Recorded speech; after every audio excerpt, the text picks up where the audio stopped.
to whether a bill originating in the Senate is a money bill in terms of Article 114 of the Constitution.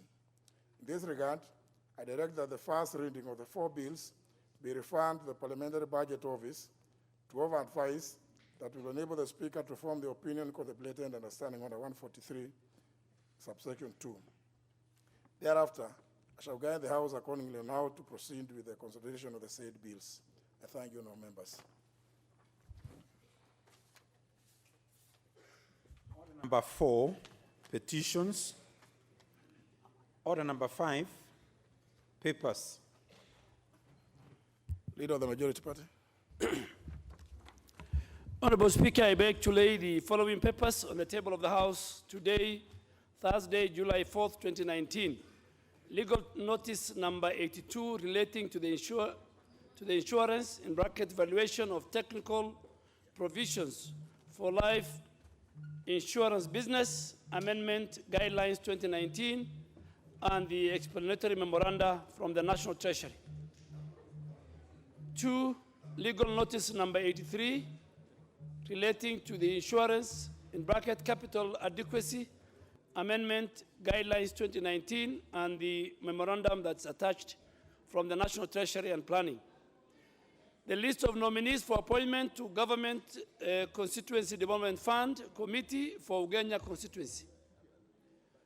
4, the reports of the Auditor General and financial statements in respect of the following institutions for the year that ended 30th June 2018 and the certificate therein. Kenya Meat Commission, National Biosafety Authority, Agriculture Development Corporation, Pharmacy and Poison Board, Public Trustee of Kenya, Eastern Africa Regional Transport, Trade and Development Facilitation Project, IDA credit number 5638, Land Settlement Fund, State Law Office and Department of Justice Official Receiver, Kenya Medical Training College, Council for Legal Education, Technical University of Kenya, Kenya Scouts Association, State Department for Planning and Statistics, State Department for Information, Communication, Technology and Innovation, and Kenya Maritime Authority. The Chairman, Justice and Legal Affairs Committee. Thank you, Mr. Speaker. Honorable Speaker, I beg to lay the following paper on the table of the House. Today, Thursday, July 4th, 2019, afternoon sitting. Report of the Departmental Committee on Justice and Legal Affairs on its consideration of the Institute of Directors of Kenya Bill, National Assembly Bill number 3 of 2019. Thank you, Mr. Speaker. Chairman, Education and Research Committee. Thank you, Mr. Speaker. Honorable Speaker, I beg to lay the following paper on the table of the House today, Thursday, June 4th, 2019. Report of the Departmental Committee on Education and Research on the inquiry into the wave of student unrest in secondary schools in Kenya during the second term in 2018. Thank you, Mr. Speaker. Chairman, Environment and Natural Resources Committee. Thank you, Mr. Speaker. On Speaker, I beg to lay the following paper on the table of the House today, Thursday, July 4, 2019. Report of the Departmental Committees on Environment and Natural Resources and Lands on their consideration of a petition by the Executive regarding the evaluation of the boundaries of Mount Elgon Forest Reserve. I thank you, Mr. Speaker. Next order. Order number 6, notices of motion. Chairman, Education Committee.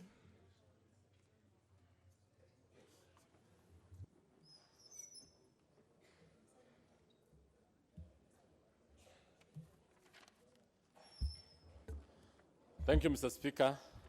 Mr. Speaker, I beg to give notice of the following motion, that this House adopts the report of the Departmental Committee on Education and Research on the inquiry into the wave of student unrest in secondary schools in Kenya during the second term in 2018, laid on the table of the House on Thursday, 4th July 2019.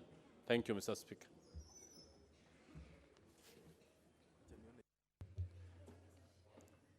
Chairman, Environment and Natural Resources Committee. Thank you, Mr. Speaker.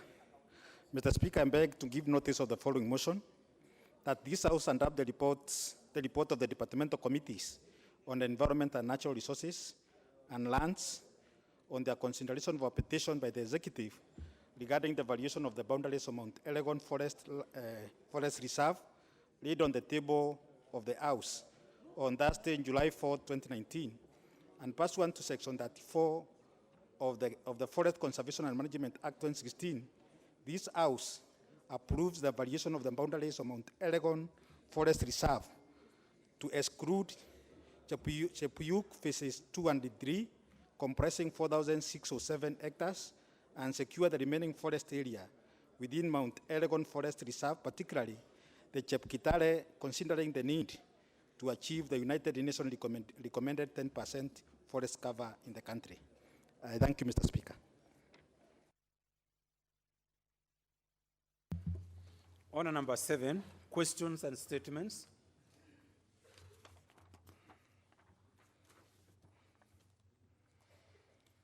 Honorary questions. The first question is by the member for Suna West, Francis Masara.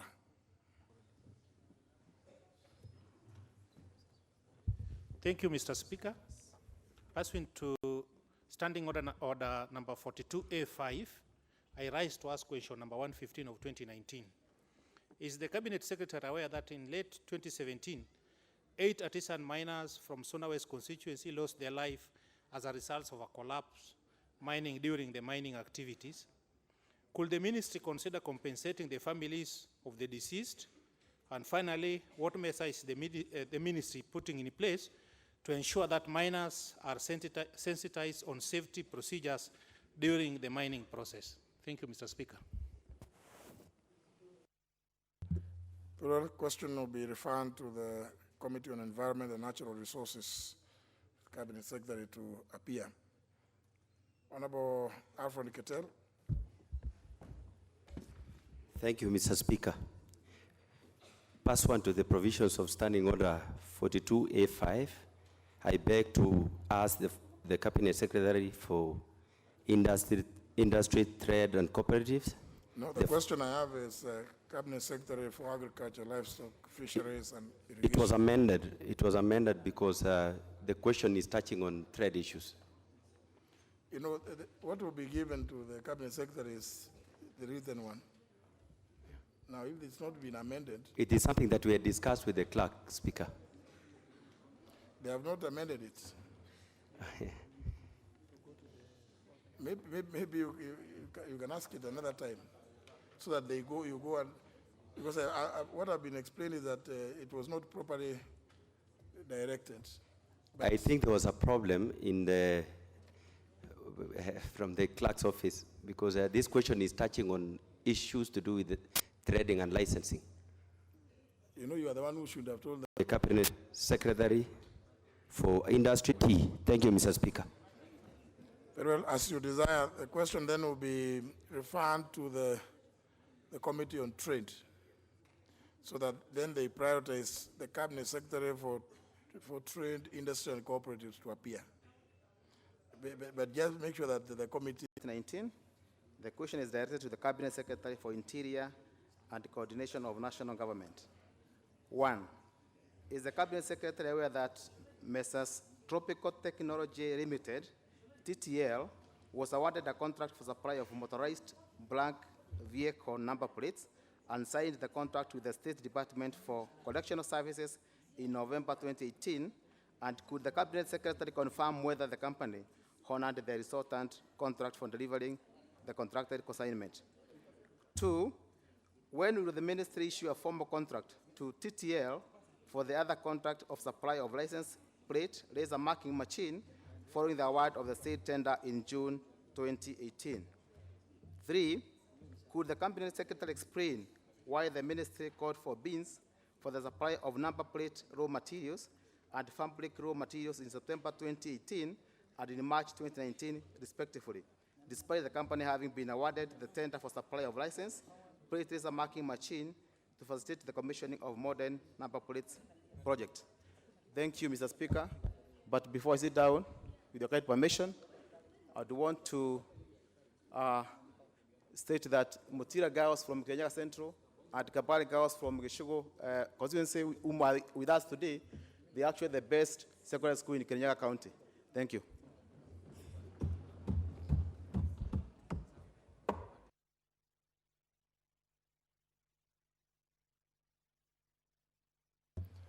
Now, is this question, what? Well, anyway, there's a question to be responded to before the Committee on Administration, but I'm just mindful that we don't become the people to enforce contracts. If people have been contracted by whomever, if there are issues, they should go to courts of law, not to Parliament.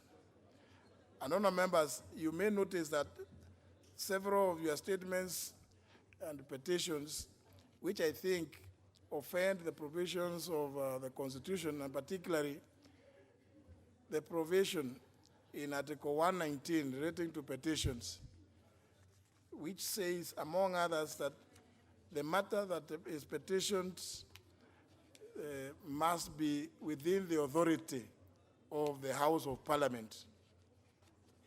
And I'm doing that because I'm aware that you have discussed here before and raised issues about certain personalities being invited by several other people to appear.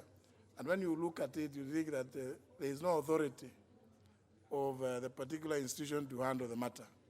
So please, I would want to just caution that let it not, people who get into problems about contracts, they should enforce them through the Public Procurement Review Board or through the courts of law.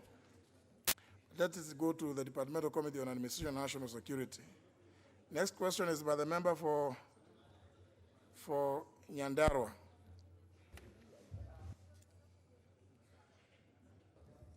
Thank you, Honorable Speaker. Pursuant to Standing Order number 42A, I beg to ask the Cabinet Secretary for Lands and Physical Planning the following questions.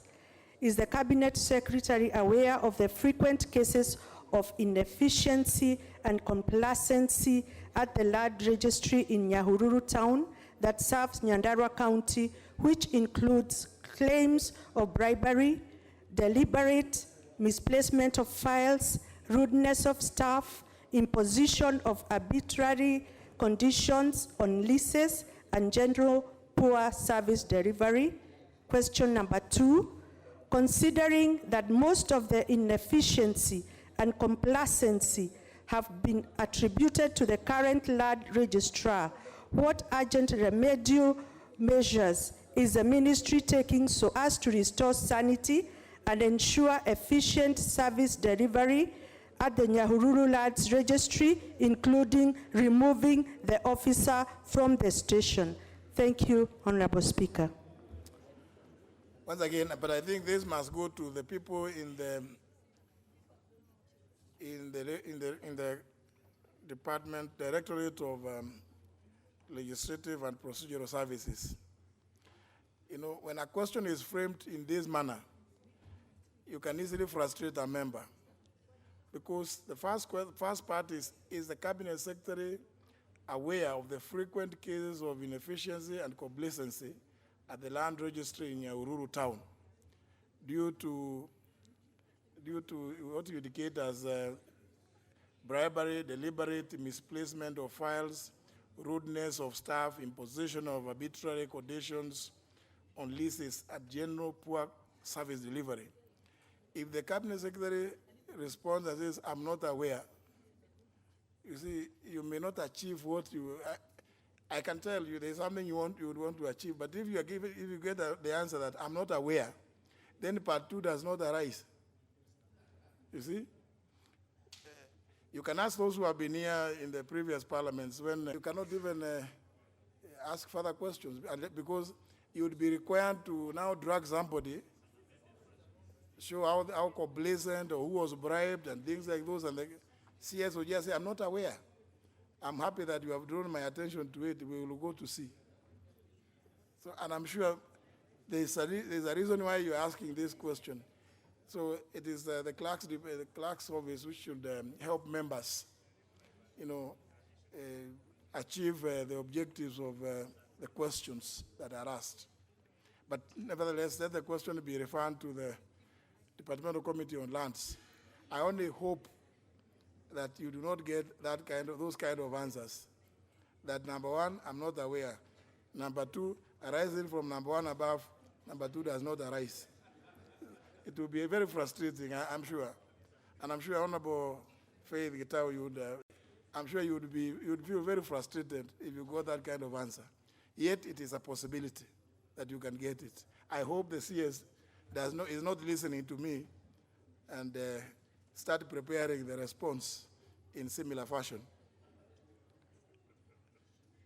The next question is by the member for Tigania West, Honorable Mutunga. Thank you, Honorable Speaker. I rise to ask question number 322 of 2019. In the same format, Honorable Speaker, is the Cabinet Secretary aware that several administrative units were declared as divisions, locations, and sub-locations in Tigania West constituency and other constituencies in Kenya? What steps is the ministry taking to ensure that the administrative units are effectively staffed, and what are the timelines for making these administrative units operational? Thank you, Honorable Speaker. Again, this is another one you are likely to get a frustrating answer. Because unless the declaration was gazetted, if it was some pronouncement out there in the villages, the Cabinet Secretary will happily just come and say, I'm not aware. And then arising from number one above, number two does not arise. So again, our staff should help members because, you know, when you say it was declared, perhaps you could say it was declared by somebody on a particular date. But if it is something that maybe people may have used maybe when attending a church service, and then somebody stood and requested some location be declared a division, and then it was declared. And irrigation. Roman 1, is the Cabinet Secretary aware that the nucleus land, which was leased for 33 years by the government of Kenya for Ken development by Mumia Sugar Company Limited, has been transferred from individual ownership to Mumia Sugar Company Limited? Roman 2, could the Cabinet Secretary confirm whether Mumia Sugar Company Limited has a right to lease the nucleus land to third parties without the knowledge of the landowners, despite the land being under lease to the government of Kenya for purposes of Ken development only? Roman 3, could the Cabinet Secretary also confirm whether Mumia Sugar Company Limited is indeed interested in the nucleus land for purposes of Ken development? And if not, when will the Cabinet Secretary commence the process of ensuring that the said land reverts back to the original owners? Thank you, Honorable Speaker. Very well. Refer to the Committee on Agriculture and Livestock. The Honorable Joseph Manje.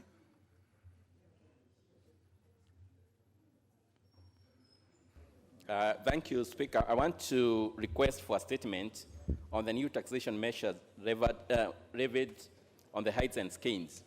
On Speaker, pursuant to the provision of Standing Order 44-2C, I rise to seek a statement from the Chairperson, Departmental Committee on Finance and National Planning regarding taxation measures contained in the Finance Bill 2019 being charged on a business community dealing with heights and skins.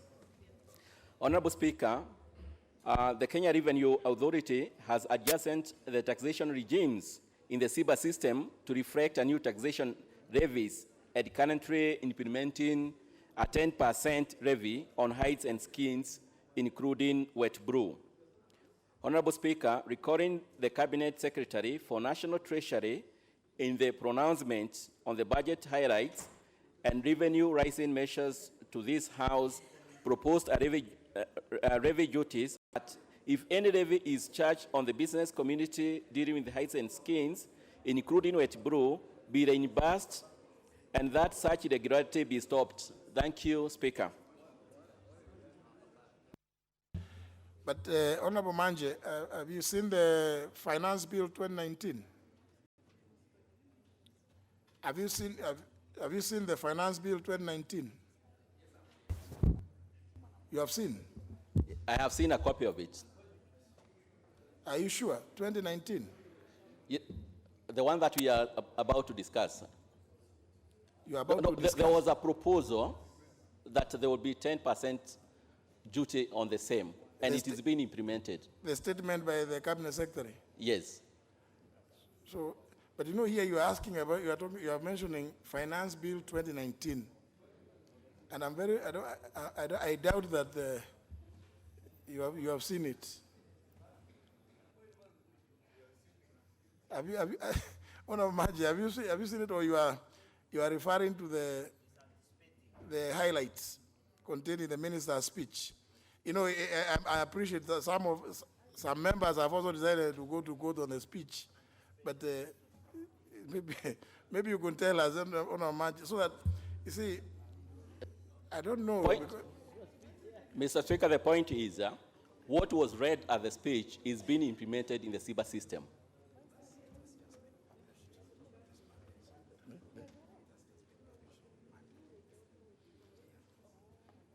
But you're not sure, you haven't seen it?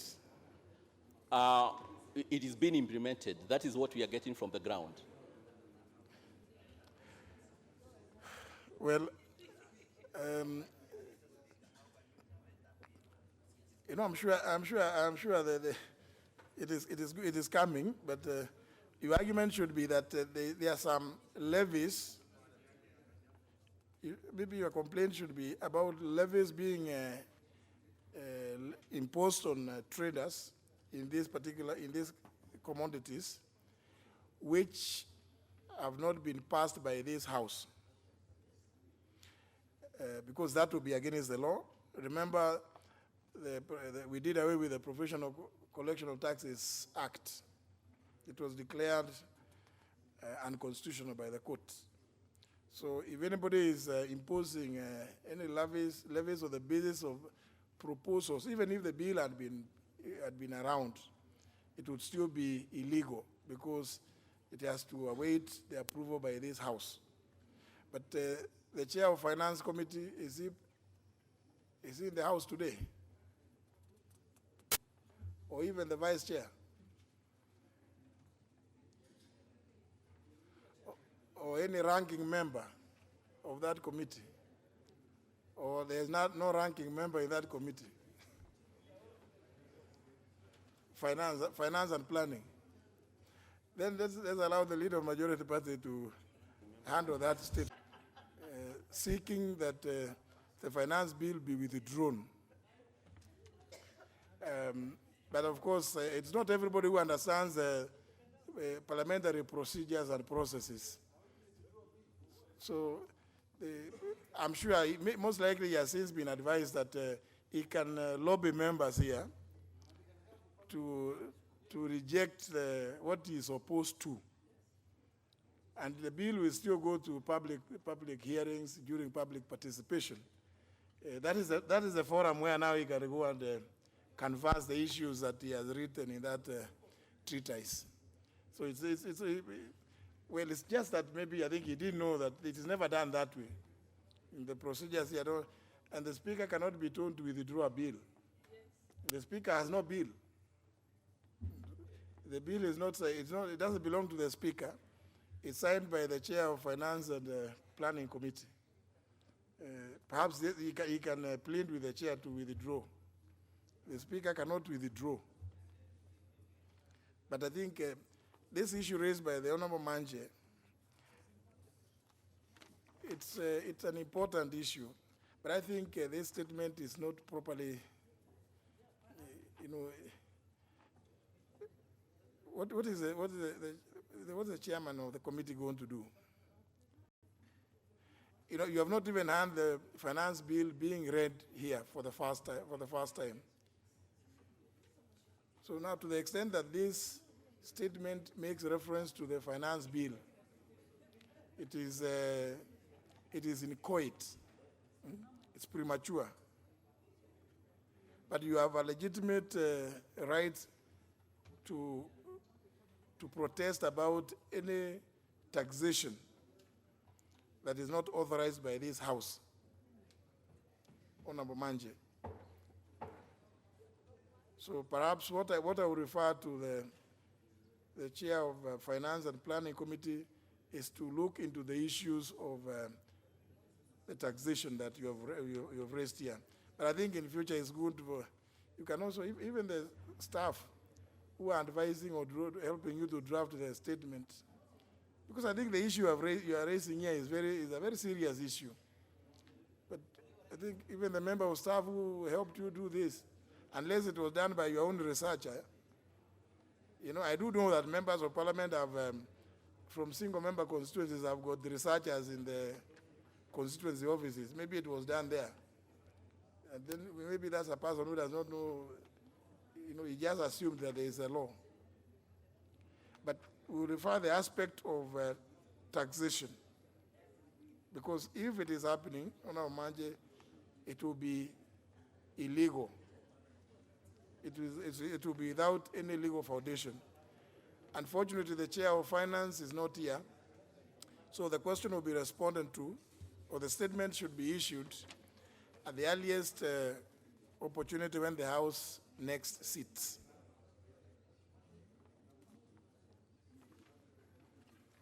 The next statement is by the member. To request for statement from the Chairperson, Departmental Committee on Administration and National Security regarding illegal eviction of people in Kwale County. Honorable Speaker, a contingent of officers from the General Service Unit led by the Deputy County Commissioner for Lungalunga Sub-County conducted an alleged illegal operation to evict residents of Kanana, Nguzo A, Nikavu, and Pongwe areas of Kwale County from their ancestral land to allegedly pave way for expansion of land for Kwale International Sugar Company Limited. Stop of such eviction to give way for alternative dispute mechanisms. I thank you, Honorable Speaker. This should be responded to before the Departmental Committee on Administration and National Security on the earliest date the House next sits. There's a request for a statement by the Honorable Oundo, but I have not seen it.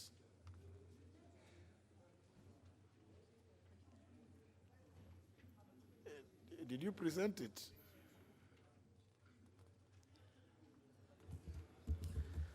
Honorable Speaker, pursuant to Standing Order 44-2C, I wish to request for a statement from the Chairperson, Departmental Committee on Agriculture and Livestock on the need to cushion fishermen in Funyula constituency from the effects of government directive banning illegal fishing in Lake Victoria. The government recommended gillnets of 5 inches and above, which are out of reach of the majority of fishermen. On average, it costs Kenya shillings 2,500 for one net. A typical fishing boat normally has around 550 nets and requires about 1,250, a figure the local fishermen cannot afford. Honorable Speaker, even if they had the nets, the other challenge has been the security of the nets. Quite often than not, the fishermen have been ambushed and their valuables forcibly taken by criminals, especially from our neighbors in Uganda. The Maritime Office, which is located several kilometers away in the land constituency, is normally too slow to act, and on many occasions, they are always asking for money to fuel the motorboat. Honorable Speaker, hundreds of fishermen will be affected by the ban, and as a consequence of this ban, they are likely to struggle to earn a living or even pay school fees for their school-going children, because they solely depend on fishing as their only means of subsistence and livelihood. This is likely to affect over 10,000 households, which representing over 10% of the total population of the constituency, based on the 2009 population census. Honorable Speaker, it's against this background that I seek a statement from the Chairperson of the Departmental Committee on Agriculture and Livestock on the following. 1, What measures has the government put in place to ensure that the fishermen get legal fishing gears and nets and then guarantee the security of the same?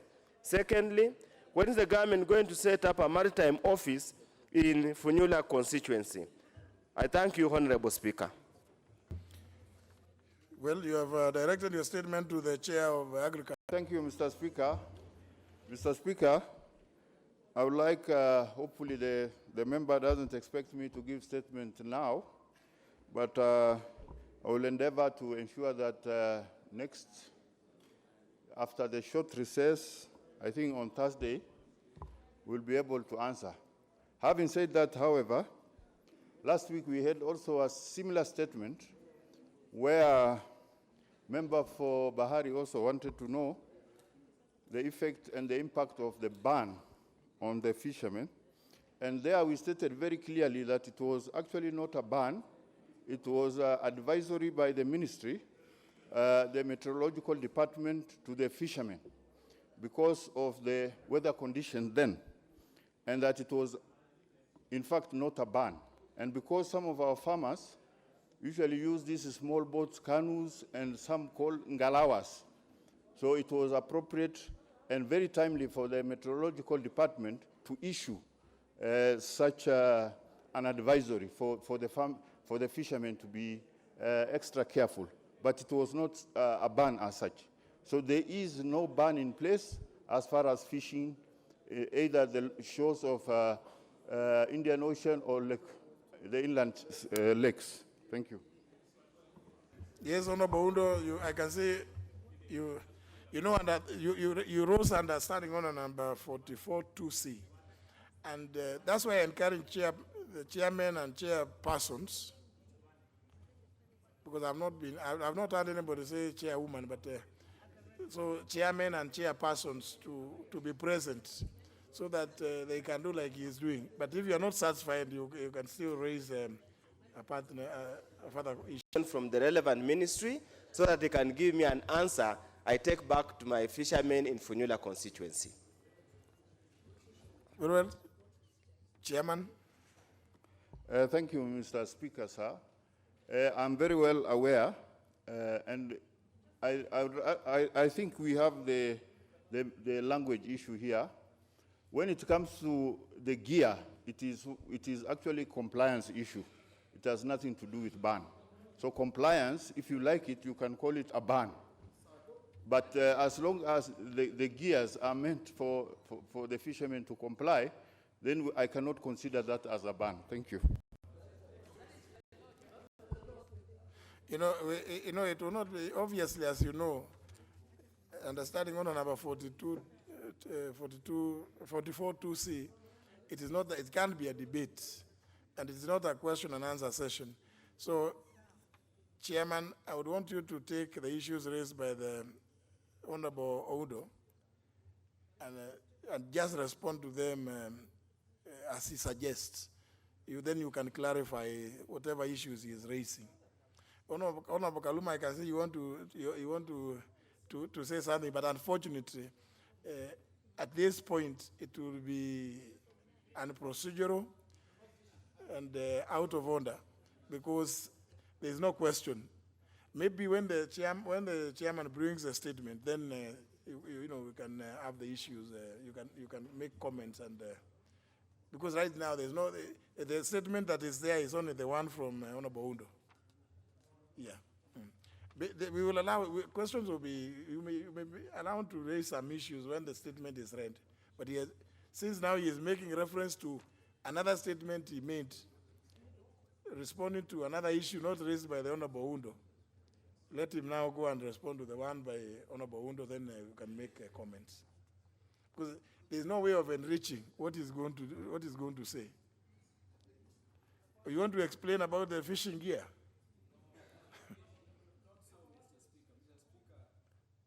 Yes, I will hear you. I will hear you in an exceptional situation.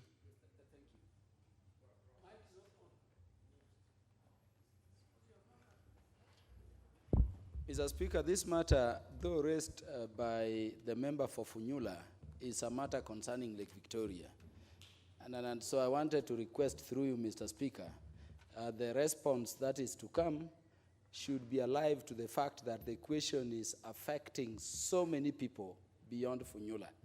In fact, we know there is the ban and it is affecting everybody. The nature of the lake is that it is a frontier for so many constituencies, including mine. So could the response be alive to that reality when it comes? So, yeah, that is value addition. Yeah. So, in your statement, can you cover the entire of Lake Victoria to the extent that it touches the Kenyan boundary? Yeah.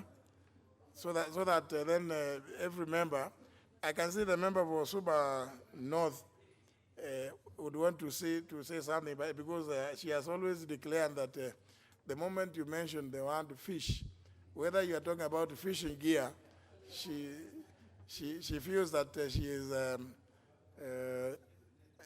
entitled to make comments. And of course, when she sees the next, no, I've not told her to comment, not on this now. Even that one, the member for Budalangi, not now. Let the chairman bring a statement. Then, as many of you as have issues to do with the fishing and the fishing gear and all constituency.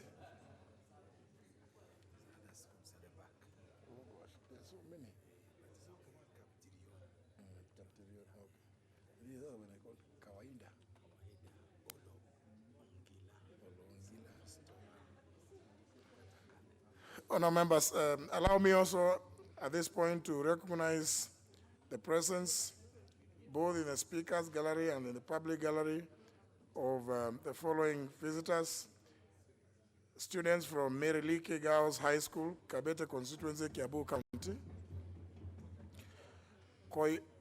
Koiboyon Secondary School, Bomet East constituency, Bomet County; and staff of Marsabit County Assembly.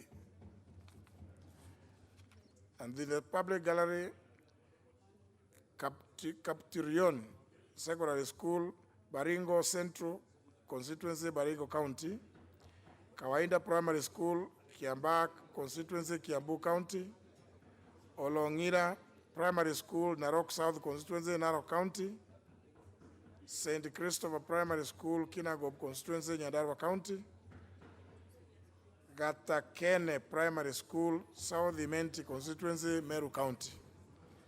They too are welcome to observe proceedings in the National Assembly. Leader Majority.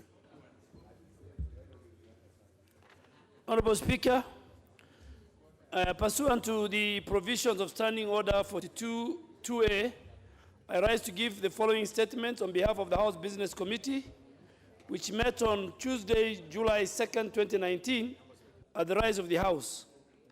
Honorable Speaker, I wish to highlight that the House is scheduled to proceed on a short recess, commencing tomorrow in accordance with the calendar of the House. As a result of this, the House Business Committee has not scheduled any business for next week. Upon resumption from the short recess, we hope to consider the Finance Bill 2019 at all stages and any other budget-related bills that will have been published by the Clerk's Office. The Speaker, we have also given priority to the following committee reports for debate if they are not concluded this week: the report of the Departmental Committee on Lands on the inquiry into the location of land in Committee and Mar Forest; 2, the report of the Departmental Committee on Defense and Foreign Relations on the meeting to promote and popularize the ratification of the protocol on the free movement of persons and its implementation roadmap; 3, the report of the Departmental Committee on Defense and Foreign Relations on the inquiry into the land acquisition by the Kenya Defense Forces for the establishment of the Forward Operating Base, FOB, in Narok County; and lastly, the report of the Departmental Committee on Justice and Legal Affairs on the annual reports of the state of the judiciary for the financial year 2016-2017 and 2017-2018.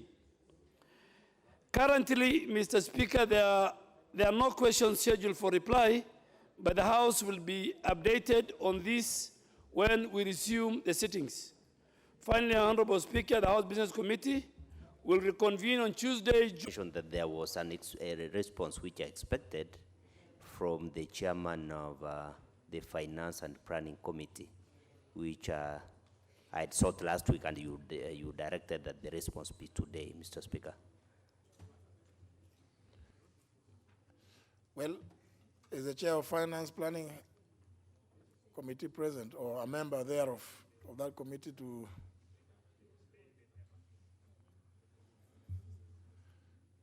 Honorable Mogaka, what do we do? Maybe the leader of majority can undertake to remind them. The Speaker, is very unusual for a chair and vice chair and the whole committee to be absent. I have, Speaker, the member for Budalangi. You can take the discussion, and if there's a written answer, we'll provide to the member. But we'll communicate to the chair, so when we come back, you get the answer. But if it's available, then we will, through the office of the clerk, we will provide. Honorable Kemosi, when the House resumes, the majority undertakes. Next order. Order number 8, procedural motion, reduction of publication period for a specified bill. Leader of majority. Honorable Speaker, I beg to move that pursuant to the provision of Standing Order 120, this House resolves to reduce the publication period of the representation of special interest group laws amendment bill, National Assembly Bill number 52 of 2019, from 14 days to 2 days. Speaker, this is a bill that is touching on Article 100 of the Constitution, which we need to. Speaker, you need to protect us from the people from Fish. Member for Soba North, member for Budalangi. Yes. And member, is it for not to Riri? No, it's only Budalangi. Only those two. Please just consult in low tones. Yes. You are sitting too far away from each other. That's why your consultations are causing confusion. No, Mr. Speaker, my deputy leader is becoming cantankerous. Mr. Speaker, this bill is very important. This is one bill that is part of the bills that will actualize the representation of women, youth, people with special interests. And Mr. Speaker, as you're aware, there are people who have gone to and petitioned the Chief Justice that Parliament is not implementing the two-third gender. But I want to say that so that this bill will reduce the publication period so that the chair of COIC can do the public participation as we are on recess. But we want to tell the judiciary and other people out there that Parliament works in a system where everything that is in the House, a question is put. And how members vote is their own right based on their conscience and based on the people who brought them to this House. So we cannot force them. But as a leader of majority, I want to also say that I will introduce the two-third gender bill. I will keep on trying. And we want to assure the Chief Justice that the way the judiciary works is different from the way the legislature works. So this is the first step we are doing. We really want to reduce the publication period so that Honorable Kioni, the chair, can start public participation. If this one will succeed, this one is a better broad representation because women, youth, marginalized people, people with special interests, all will be catered for. And then also there's a bill to actualize Article 27, and I think 80-something, which is being drafted by Honorable Sholei. We will also fast-track that bill. So we want to tell the Chief Justice to relax. To dissolve Parliament is not as easy as having a birthday party. It's not that easy to dissolve. Those people who think Parliament can be dissolved, so we will keep trying. And that case, Mr. Speaker, is vote on the 11th Parliament. If the 11th Parliament failed, this is a different Parliament. This is the 12th Parliament. So the judgment of the 11th Parliament cannot be used to indict the 12th Parliament. So I beg to move that we reduce the publication period and ask Honorable Kioni to second. Honorable Kioni. Thank you, Mr. Speaker. I start to second and say that as the chairman of CIOC and the members of the committee are ready and willing to do as is required by this parliament. When we were drafting the bill, we had the opportunity of consulting far and wide. So it is in order for us to get that shortened period, because quite a number of people are involved in the drafting of the bill, and we should be able to move to the second stage as quickly as is possible. Thank you, Mr. Speaker. I second.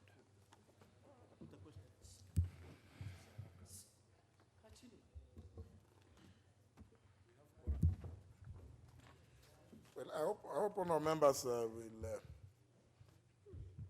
will be happy to also look at this bill, because this bill, among other things, apart from just actualizing Article 100, which is the only article that imposes an obligation, because Article 100 provides that Parliament shall enact legislation to provide for representation in Parliament of A, women, B, youth, C, persons with disabilities, D, marginalized communities, and finally, minority.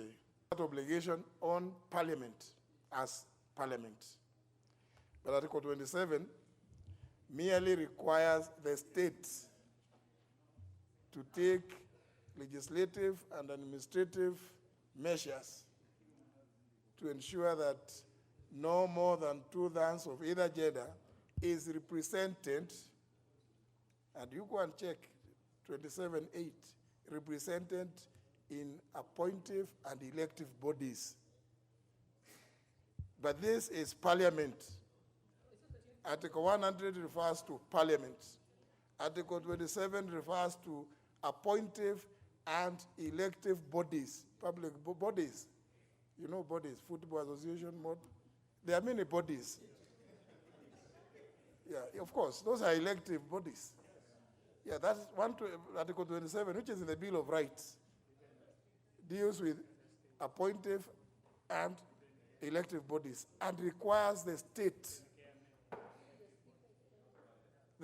not Parliament, the state.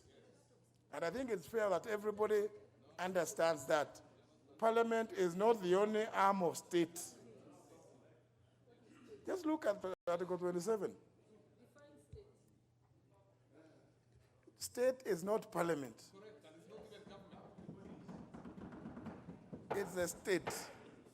And Article 81 addresses itself to the electoral system.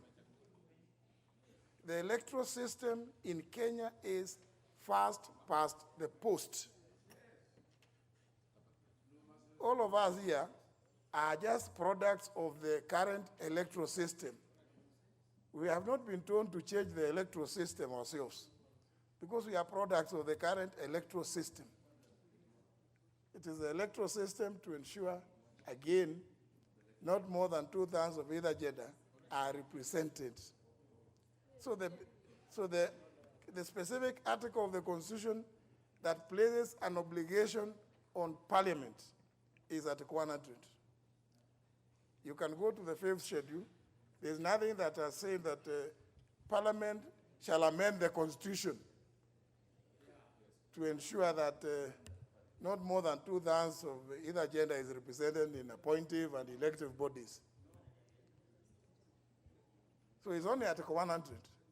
So I think we should commend our Committee on Implementation of the Constitution for having come up with this bill, which seeks to amend several other laws, including the National Gender and Equality Commission Act, but not limited to that one, the Elections Act, the Political Parties Act, among others. So I think this is a law, this is a bill that will, at the end of the day, see to it that what is stated in Article 27 may be achieved with regard to Parliament as there's nothing wrong as long as it's after 6 months. It is still within our rules. But for the time being, honourable members, therefore, I wish to propose the question, which is that pursuant to the provisions of Standing Order number 120 of the House, this House resolves to reduce the publication period of the representation of special interest groups, laws, amendment bill, National Assembly Bill number 52 of 2019 from 14 to 2 days.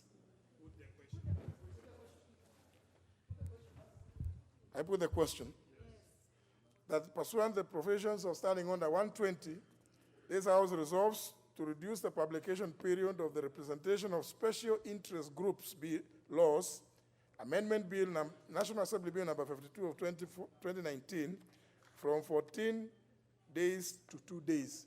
Will as many as that opinion say aye? And an Asset Disposal Amendment Bill, National Assembly Bill number 36 of 2019, first reading. A bill for an act of Parliament to amend the Public Procurement and Asset Disposal Act. Order number 10, the Data Protection Bill, National Assembly Bill number 44 of 2019, first reading. A bill for an act of Parliament to give effect to Article 31C and D of the Constitution to establish the office of the Data Protection Commissioner, to make provision for the regulation of the processing of personal data, to provide for the rights of data subjects and obligation of data controllers and processors, and for connected purposes. Order number 11, the Parliamentary Pensions Amendment Bill, National Assembly Bill number 45 of 2019, first reading. A bill for an act of Parliament to amend the Parliamentary Pensions Act. Order number 12, the Representation of Special Interest Groups Laws Amendment Bill, National Assembly Bill number 52 of 2019, first reading. A bill for an act of Parliament to amend various laws to give further effect to Article 100 of the Constitution, to promote the representation in Parliament of women, persons with disabilities, youth, ethnic and other minorities, and marginalized communities, and for connected purposes. Order number 13, special motion, the mandate of the National Assembly within the bicameral setup of Parliament. Mover to reply. Leader of Majority. Mr. Speaker, if you allow me, Honorable Sholei was not there yesterday. I want to give her 2 minutes so that she can speak to this, and then I close it. Very well. You have donated your 2 minutes, Honorable Sholei. Honorable Speaker, I wish to thank the Leader of Majority for giving me this opportunity to reply, but also support the motion. I wish to thank the members that have contributed to this motion, which is very important in order to put to rest the issue of the mandate of the National Assembly and that of the Senate. I wish to say that, unfortunately, the Senate has chosen to misinterpret the Constitution and abrogate deliberately to themselves functions that are otherwise for the National Assembly. And I will give one simple example, Honorable Speaker. For example, the Senate has done this at the expense of the mandate that they are supposed to be performing. For example, under the Statutory Instruments Act, which gives the power to the Committee on Delegated Legislation in the National Assembly, the Senate has gone ahead and established a Committee on Delegated Legislation and attempting to begin to scrutinize national delegated legislation. when in fact what they should be doing is scrutinizing the delegated legislation that is published by the CECs, or rather the cabinet ministers of the county, and sent to the county assembly for approval. If they did that, they would be doing a lot of justice for this country, because we find that the delegated legislation within the counties that are within 100 kilometers of each other, contradict each other, and therefore causing a lot of confusion in the transactions of business and activities within those various counties. So we are asking that once this motion is approved, that the Senate should be asked to begin to concentrate on looking at the regulations approved by the county assemblies. They can also spend a lot of time passing bills and laws that can support devolution and improve devolution within our country. And with those few remarks, Honorable Speaker, I beg to reply and support. Thank you, Mr. Speaker. Mr. Speaker, I have not given her I have not delegated the powers to reply. Mr. Speaker, I want to thank the House for a very robust, intelligent, evidence-based from the Constitution on the discussion on this matter, on this motion. And Mr. Speaker, I saw the leadership in the Senate so agitated last night on TV. The leader of minority and the leader of majority. And at one time I thought they have lost their relatives, some special people. Because, Mr. Speaker, and I want to say on record, we are not intimidating. We have no intention of intimidating. We have no intention of blackmailing. But we have the intention to protect the Constitution that we, all of us, used when we were being sworn in. And for food of thought, I want those two senior council minority leader and the leader of majority to engage us on some particular provisions of the Constitution. On Article 94 that establishes the role of Parliament, on Article 95 that establishes the role of the National Assembly, on Article 96 the role of the Senate, on Article 97 on membership, and further, I want them to engage us as we deliberate this matter, to engage us on Article 109 of the Constitution, 110, 111, 112, 114, 218. And, Speaker, if we engage those articles and we again look at the fourth schedule of the Constitution, very robustly, fourth schedule of the Constitution that has subtitle, Distribution of Functions between the national and the national government and the county governments. Every work given either to the Senate or the National Assembly must be read together with the functions provided for in the fourth schedule. I mean, the Constitution of Kenya is one of the most robust constitutions, Mr. Speaker.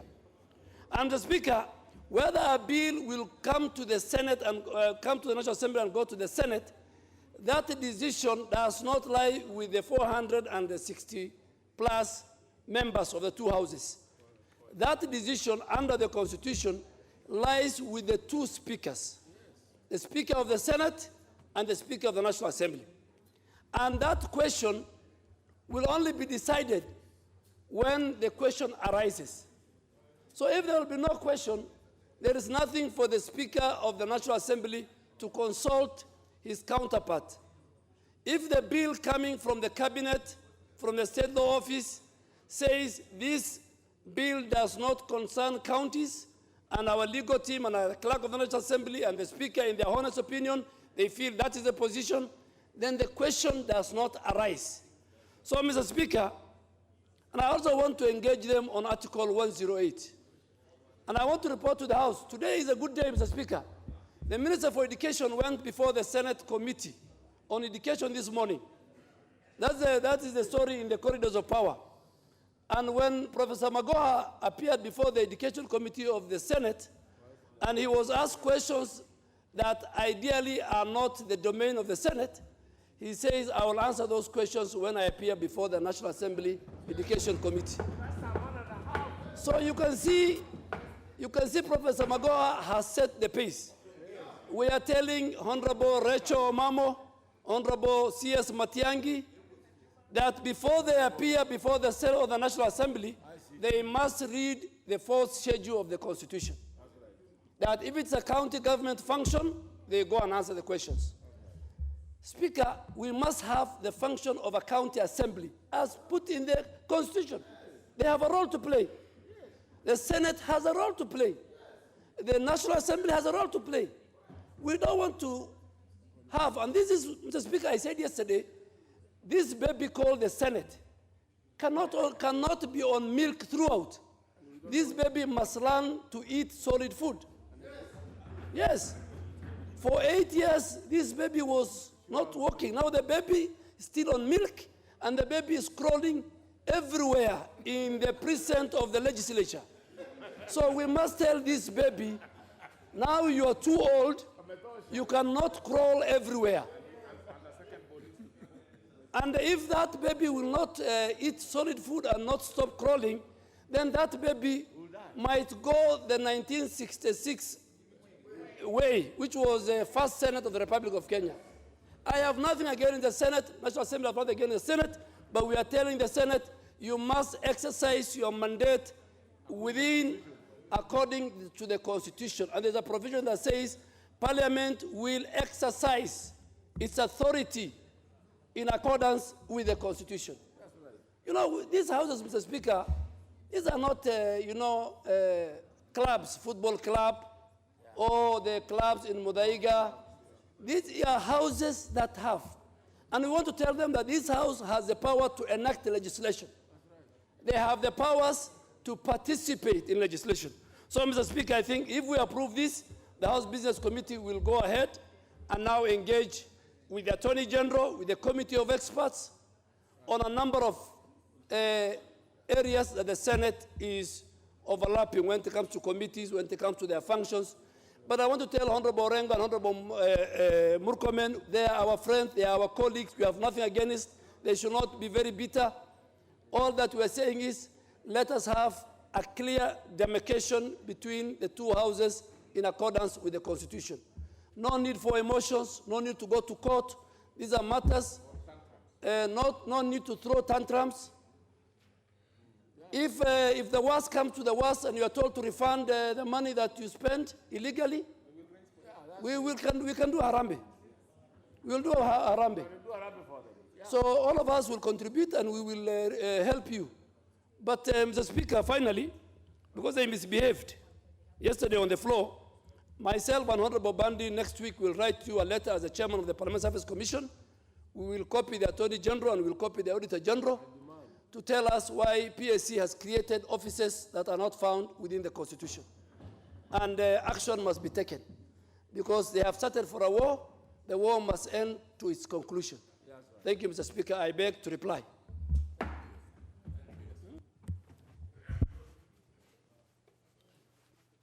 Well, honourable members, I think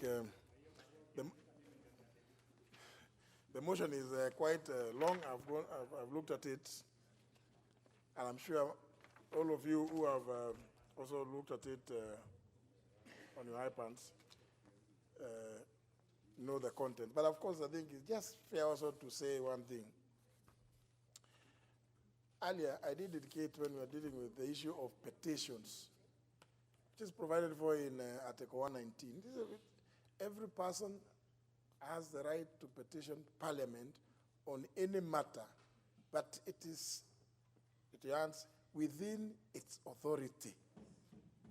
I think it is very important that when we look at some of these things, we must at all times be able to cross-reference.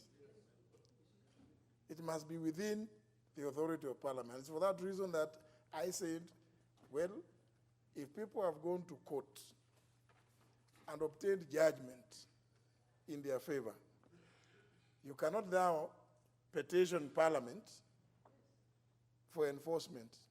Because we don't do that. We don't deal with that. That is not within our authority.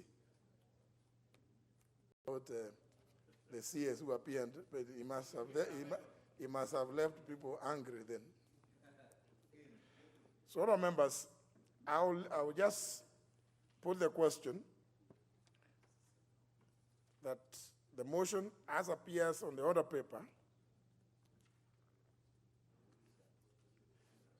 and end with the resolution sought, that this House continues upholding the provisions of Article 109, Clause 3, in the passage of bills that do not concern county government. B, that the House continues upholding the provisions of Articles 109, Clause 5, and 114 of the Constitution, and standing under 143, on considering bills originating from the Senate.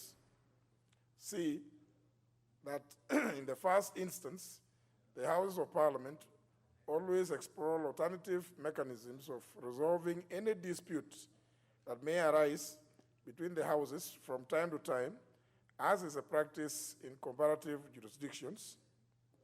D, that in the event of failure of the alternative dispute resolution mechanisms, the National Assembly institutes legal proceedings to seek interpretation of the Constitution with respect to the foregoing concerns, and also with respect to the scope of its mandate vis-a-vis that of the Senate, including 1, whether it is lawful for the Senate to continue duplicating the entirety of the National Assembly's legislative, representative, and oversight mandates, and its organizational and institutional structures with the resultant pressure on public resources. And 2, the enforcement of Articles 108, in brackets relating to party leaders, Article 121 relating to quorum, and Article 122 relating to voting in Parliament of the Constitution with regard to the operations of the Senate. And finally, that in the meantime, the House Business Committee, upon this resolution, inquires into the foregoing concerns and presents a report to this House as soon as is practicable. Will as many as that opinion say aye? Aye. Will as many as the counter opinion say nay? The ayes have it. Next order. Order number 14, motion, alteration of the calendar. Leader of Majority. Honorable Speaker, I beg to move that pursuant to the provisions of Standing Order 28.4, this House resolves to alter its calendar for the third session of the Assembly 2019 as adopted on February 13, 2019, by proceeding for the short recess on Friday, July 5th, 2019, and resuming the regular sittings on Tuesday, July 2020. For the short recess on Friday, July 5th, 2019, and resuming its regular sittings on Tuesday, July 23rd, 2019 at 2:30 p.m.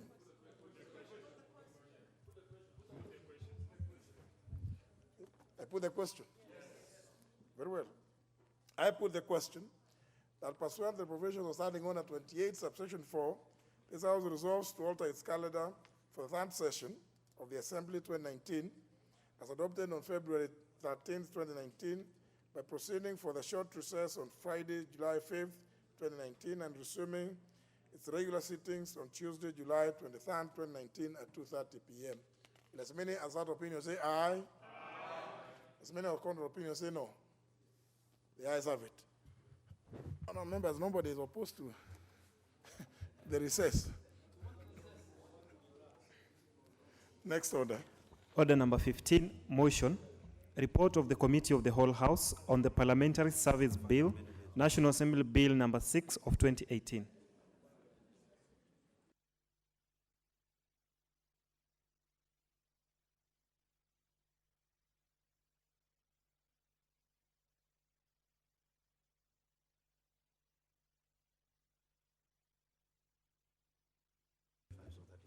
Honorable Cheptumo, I'm informed that you are proposing some further amendment to the motion.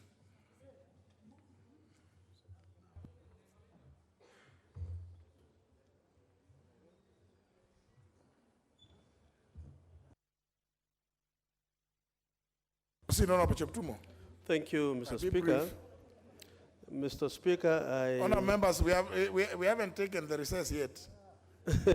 there's still business. Mr. Speaker, I wish to move that the motion for recommittal be further amended by deleting the expression 38 and substituted thereof with the expression 24, 25, and 38. Mr. Speaker, the justification is that this is really to ensure that the bill is properly cross-referenced and ensure that amendments affected subsequently in the bill are properly anchored. So, Chair, we just want to ensure that ultimately there is certainty in the order of the provisions of the bill.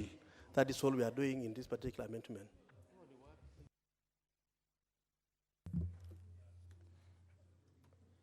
So, I request Honorable Munene to second. For the Honorable recommittal. Ambugu. I second, Mr. Speaker. Thank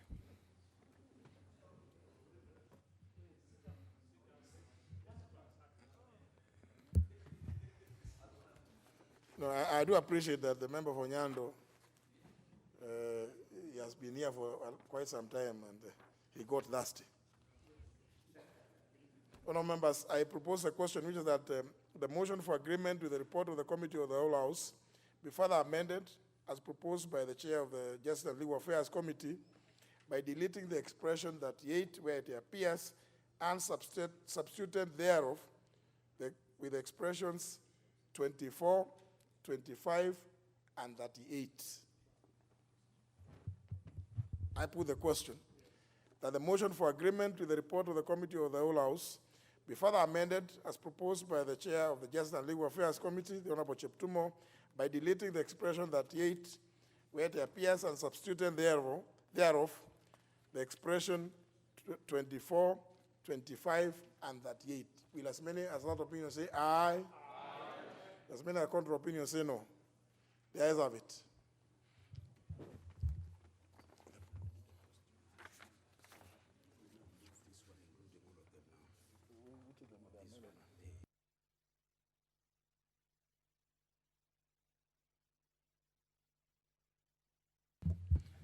Honourable members,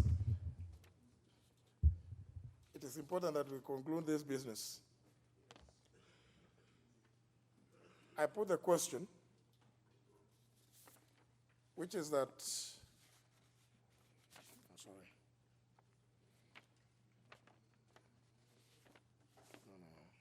The House agrees with the report of the Committee of the Whole House on its consideration of the Parliamentary Service Bill, National Assembly Bill number 6 of 2018, subject to recommittal of clauses 24, 25, and 38. Will as many as that opinion say aye? Aye. Will as many as contrary opinion say no? The ayes have it.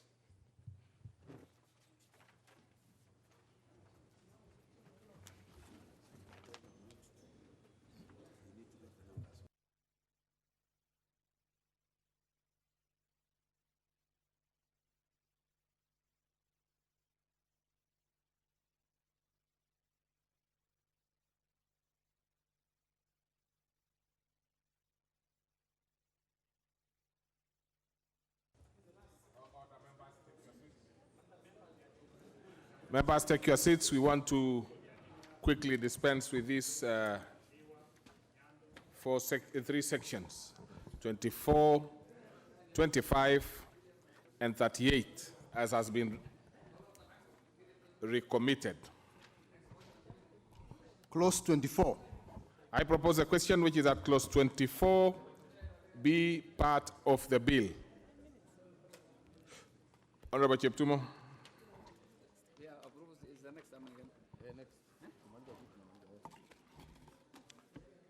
Yes, Honorable Cheptumo, please.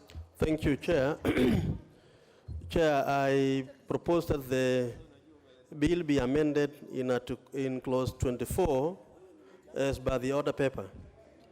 Mr. Speaker, the Chair, the House had passed this clause with amendments that was yesterday.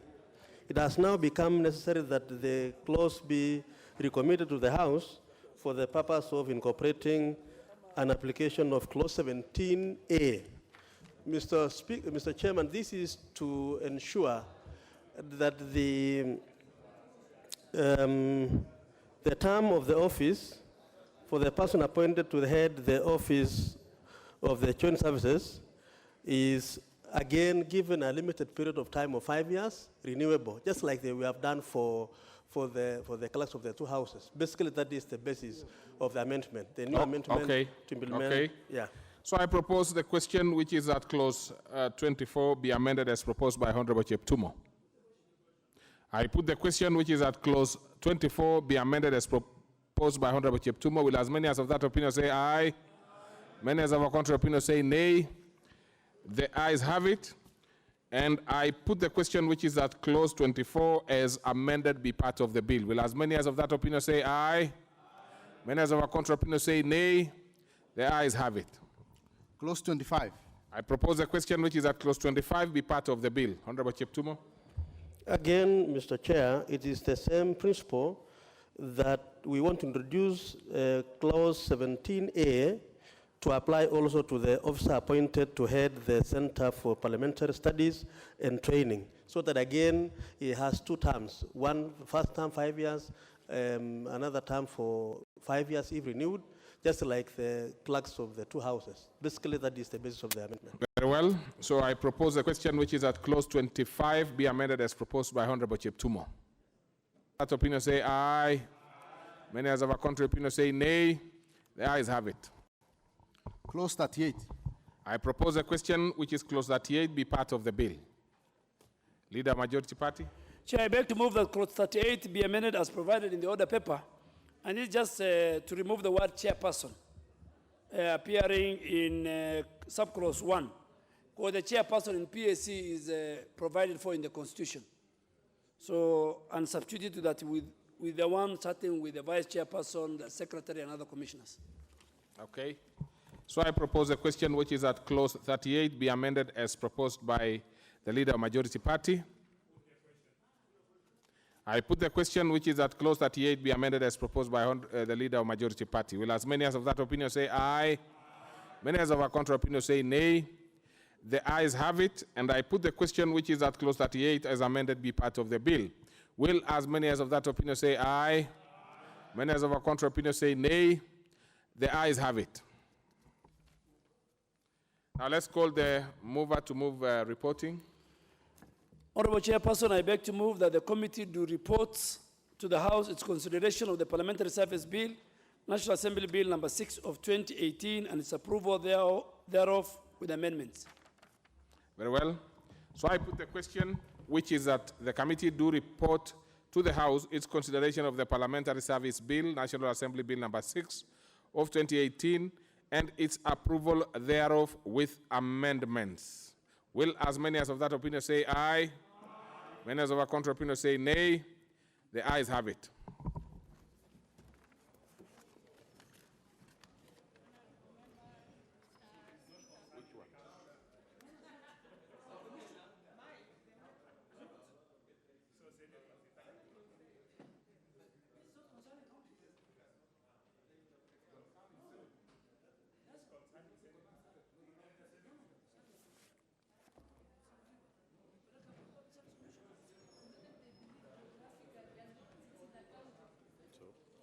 Chair, hapo number 6.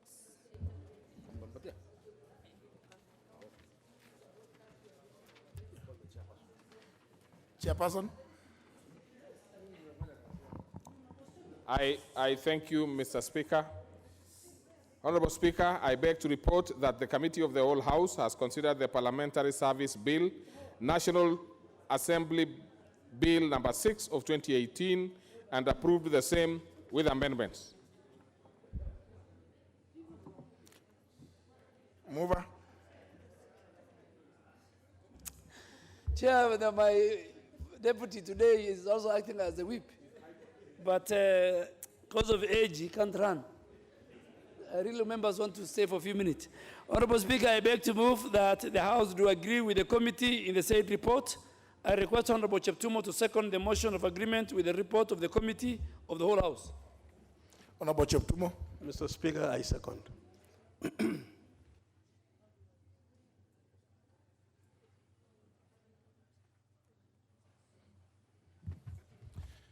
I propose a question, which is that the House do agree with the committee in the same report. I therefore put the question, which is that the House do agree with the committee in the same report. Will as many as that opinion say aye? Aye. Will as many as the contrary opinion say no? The ayes have it. Mover. Honorable Speaker, I beg to move that the Parliamentary Service Bill, National Assembly Bill number 6 of 2018 be now read a third time. I also request Honorable Cheptumo to second. Honorable Cheptumo. Mr. Speaker, I second.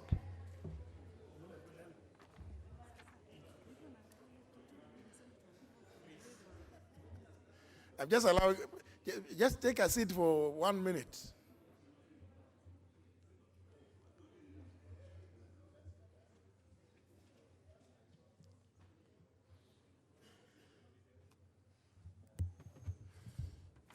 I see the member from Muranga sat in a very unusual corner, where usually people are not recognized from this far.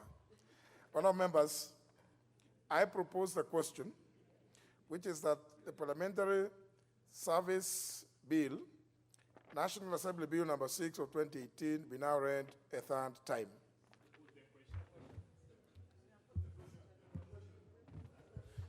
Yes, honourable members, having confirmed that the House has more than the requisite quorum, I therefore put the question, which is that the Parliamentary Service Bill, National Assembly Bill number 6 of 2018, be now read a third time. Will as many as that opinion say aye? Aye.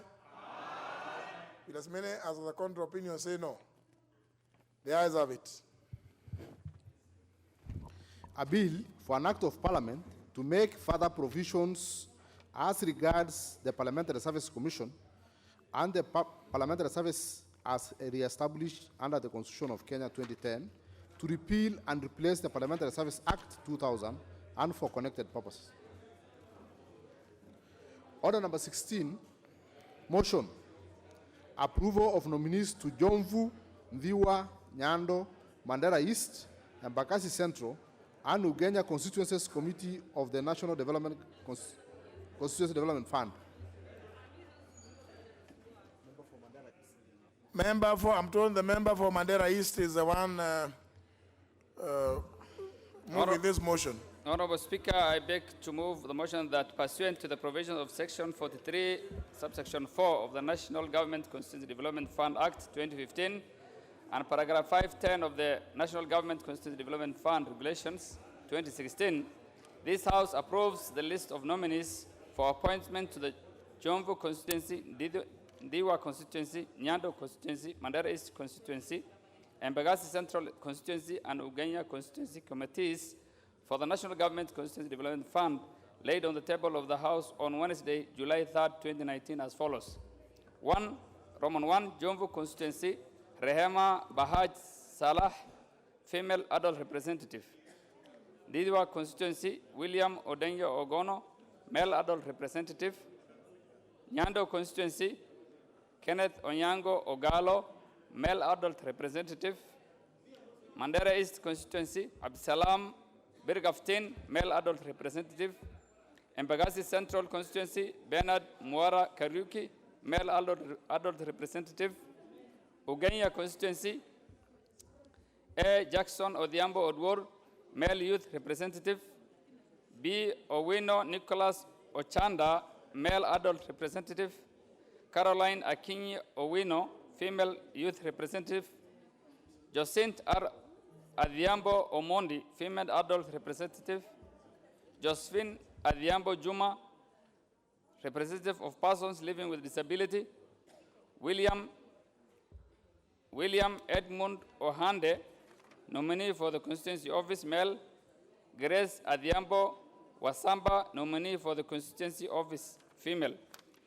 Honorable Speaker, Section 4310 requires that whenever a vacancy occurs in the constituency committee by reason of resignation, incapacitation, or demise of a member, the vacancy shall be filled from the same category of persons where the vacancy has occurred. Pursuant to the above provisions and following occurrence of vacancies in Jomvu, Ndiwa, Nyando, Mandera East, and Embakasi Central constituencies, the board has received the names of the nominees as recommended by the selection panels in the respective constituencies in line with Regulation 5. The vacancy in the 4 of the above constituencies was a result of death, apart from Nyando constituency where the vacancy resulted from a post that remained unfilled during the previous appointments. Honorable Speaker, in regards to Ugenya constituency, after the by-elections, Regulations 5.2, paragraphs B, provides Ryan Akinyi Owino, female youth representative. Jocinte R. Adhiambo Omondi, female adult representative. Josephine Adhiambo Juma, representative of persons living with disabilities. William Edmonds Ohande, nominee of the constituency office, male. Grace Adhiambo Wasamba, nominee of the constituency office, female.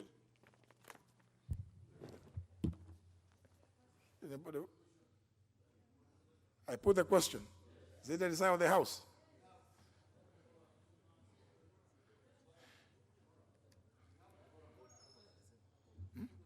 Sawa. Honourable members, seems to be the desire of the House that I put the question. I therefore put the question that pursuant to the provisions of Section 43, subsection 4 of the National Government Constituency Development Fund Act 2015 and paragraph 5, subsection 10 of the National Government Constituency Development Fund Regulations 2016, this House approves the list of nominees for appointment to the Jomvu constituency, Ndiwa constituency, Nyando constituency, Mandera East constituency, Embakasi Central constituency, and Ugenya constituency committees of the National Government Constituency Development Fund, laid on the table of the House on Wednesday, July 3rd, 2019, and the names are as I've already read out. Will as many as of that opinion say aye? Aye. Will as many as of the contrary opinion say no? The ayes have it. Order number 17, motion. Report on the inquiry into the proposed Kenya Airways privately initiated investment proposal to Kenya Airports Authority.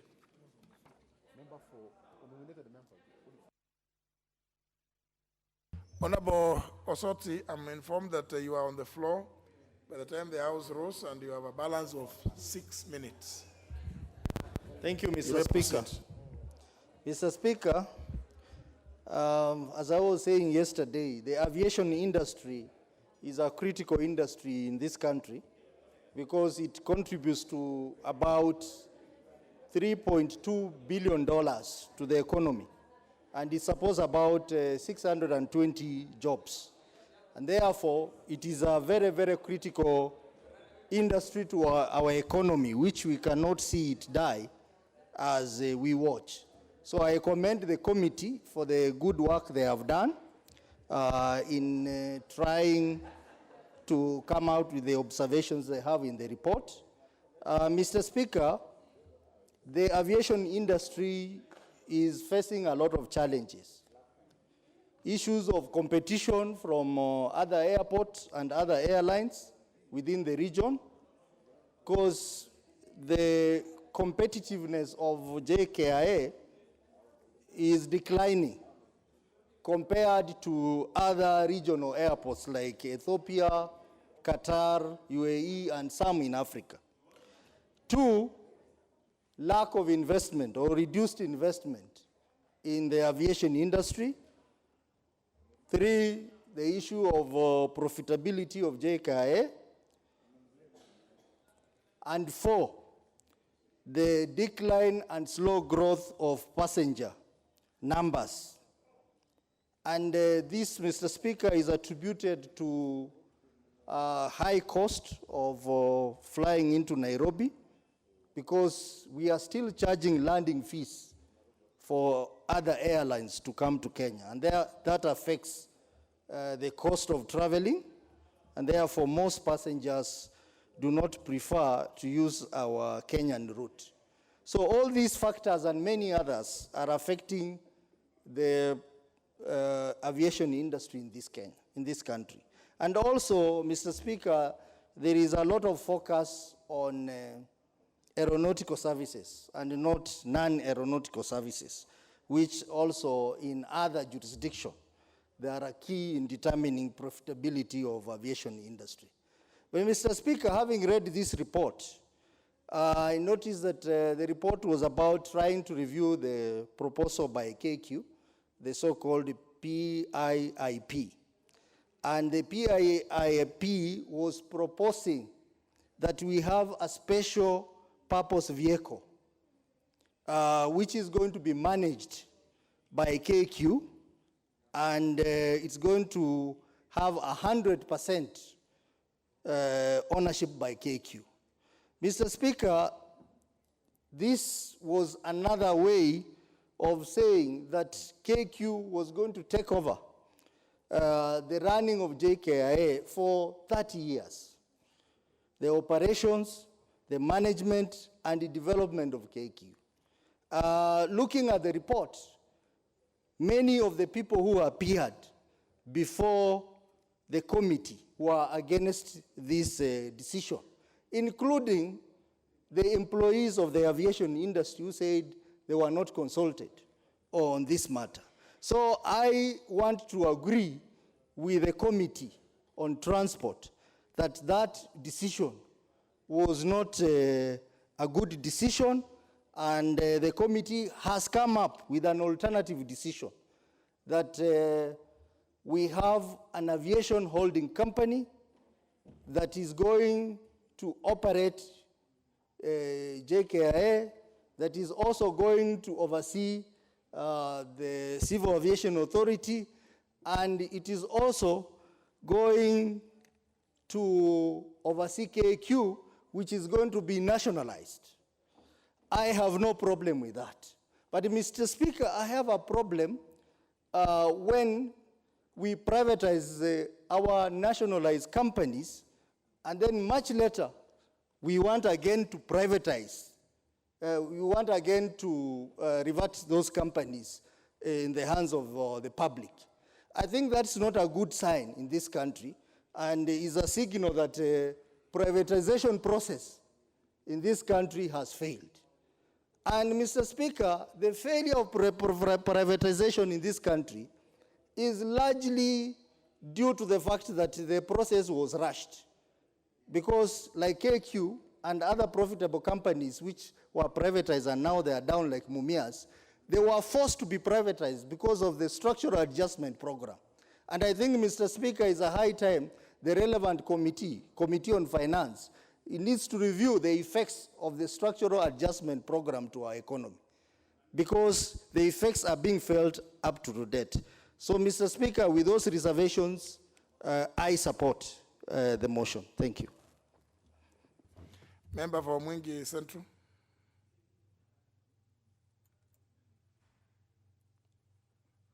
I'm going by the way the cards look. Member for Mogotio. Thank you, Mr. Speaker. Thank you for giving me this opportunity to contribute to this report.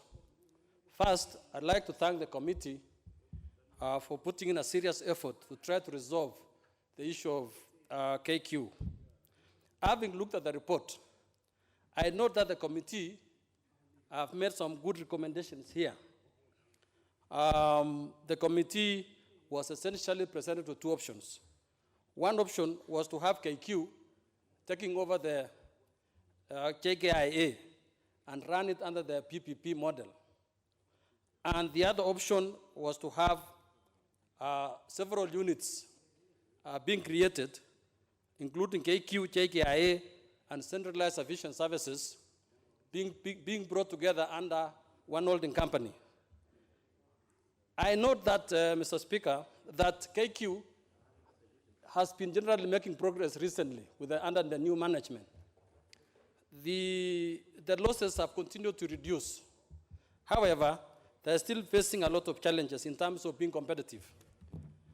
One of the issues which is facing us as a country is the role of Nairobi Hub. The competition from from Pole International Airport and Rwanda is becoming serious. We see that they're attracting more aircraft in their airports.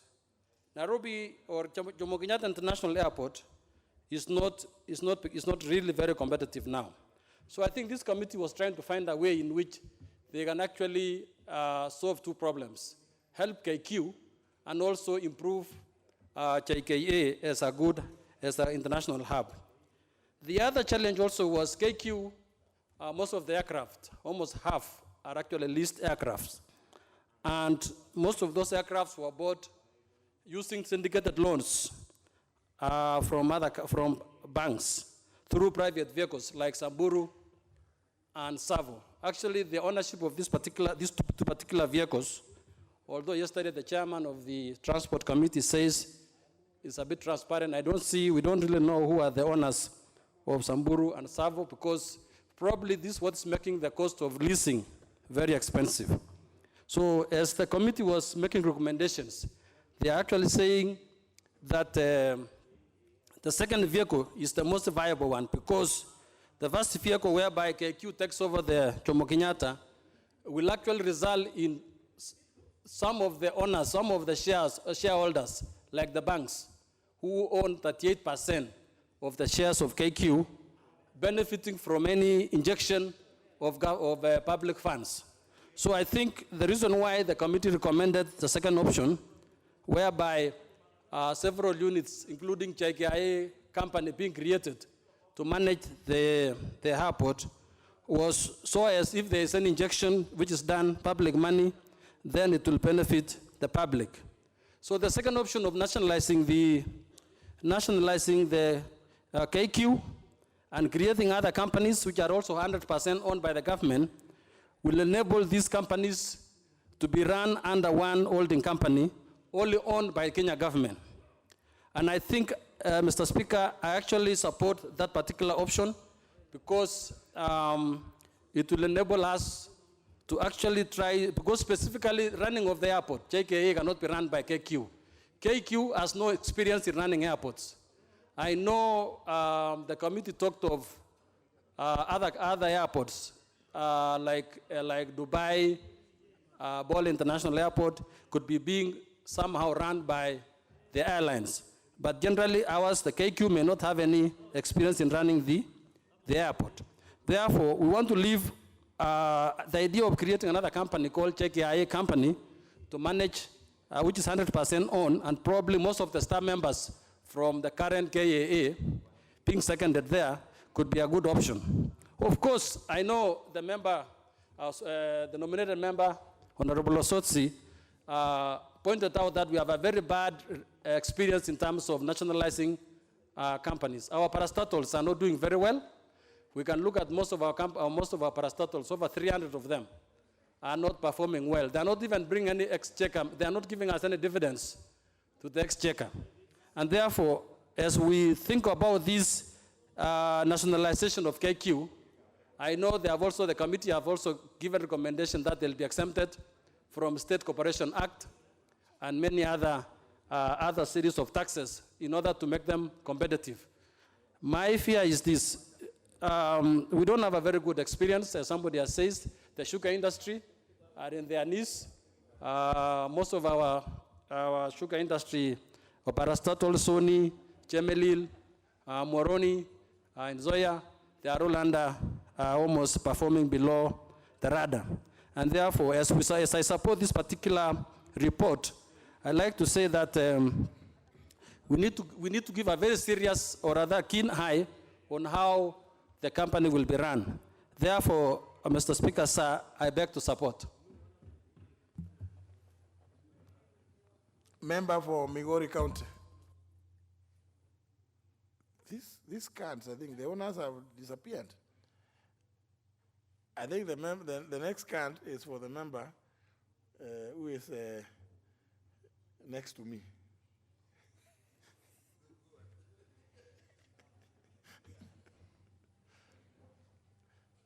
it's unfortunate. That is the next count.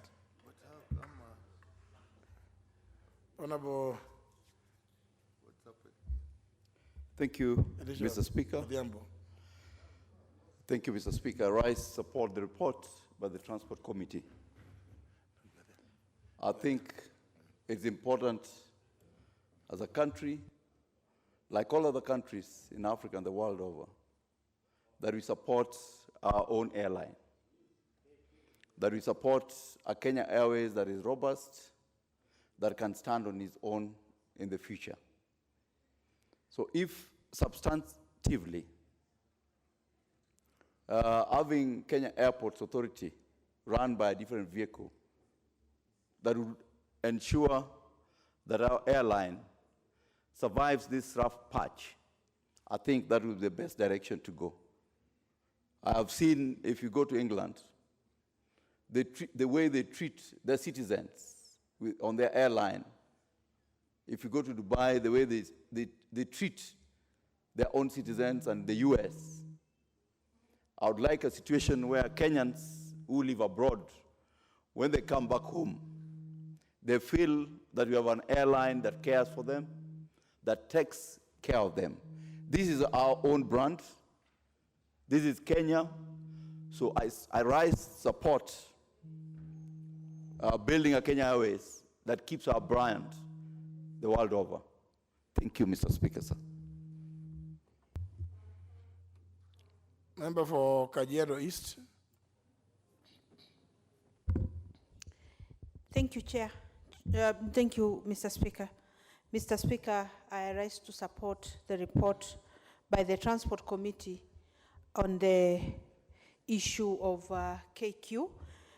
Mr. Speaker, let me say that I'm a member of the committee, and as the committee, we deliberated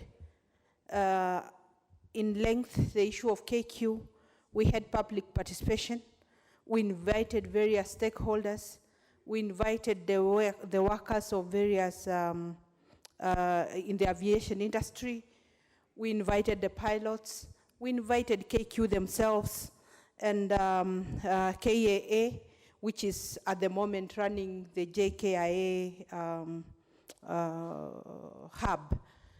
Mr. Speaker, really, this was an issue that attracted a lot of public attention through the mainstream media, and also attracted the attention of this House through, I think, 2 or so committees. And Mr. Speaker, we gave it the seriousness that it deserved.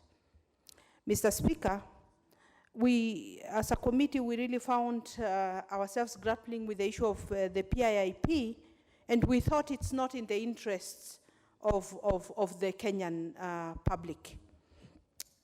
Mr. Speaker, we then decided to get consultants to take us through the various options that will then be available, or that we could propose to this House for consideration. And Mr. Speaker, we found then the best option is the issue of having the holding company, which will be fully nationalized. I mean, KQ will be fully nationalized, and the holding company will then take care of the JKIA hub and KQ, whereas KAA will be taking care of the other airports, Mr. Speaker, so that we continue developing the infrastructure that is required across the country in all the counties, and that we also continue to give attention to JKIA as really the face of the Kenyan aviation industry. Mr. Speaker, I am personally convinced that this is the best route that the country will need to take. And the committee came out to protect the interest of the Kenyan public. And so, Mr. Speaker, I know we gave it thorough attention, And for this matter, and you can even see from the social media the reaction of Kenyans. And Kenyans are happy with this direction that the committee has taken, and I believe this House will support the direction that the committee has taken. Thank you, Mr. Speaker. Member for Turkana Central.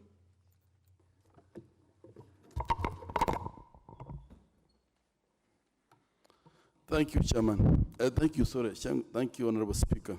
Honorable Speaker, I hereby to support the report of the committee, but just one word. Honorable Speaker, this process of nationalization is transforming private assets into public assets so that the public can manage these assets on behalf of others. Honorable Speaker, there's nothing good like being proud of your own country, running your own assets, and then putting your own knowledge in your asset. Because, Honorable Speaker, when we take this asset back to the public, we will get experts who are going to help us to develop policies that are going to govern this asset. Honorable Speaker, this also will give every Kenyan, wherever they are, an opportunity to invest back in this country. Because, Honorable Speaker, when we nationalized our KQ and KA, Honorable Speaker, you realize that people will come back saying, this is our property, this are our asset, and therefore they will take care of them.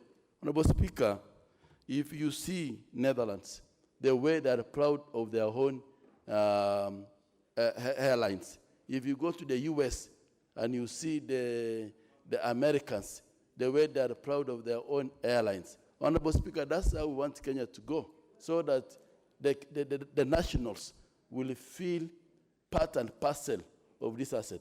Because, Honorable Speaker, when you privatize this one, then the only rich who can actually buy the shares in that company, and other Kenyans will not have opportunity to participate. So, Honorable Speaker, for me, the committee have done a good job, and we want to go that direction so that we can feel as Kenyans and be proud of our own airline. So that when you are in that airline, you feel that I've invested in this airline, and therefore I need to make sure that it's gaining profit.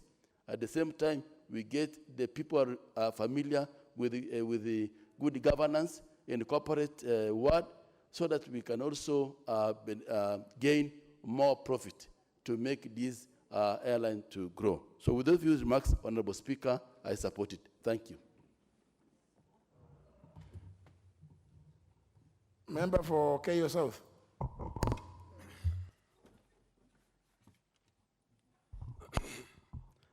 Thank you, Honorable Speaker. I rise to support the report of the committee on our airline KQ. KQ is our pride. KQ is known world over. KQ has been selling us abroad, Mr. Speaker, sir. The issue of even tourism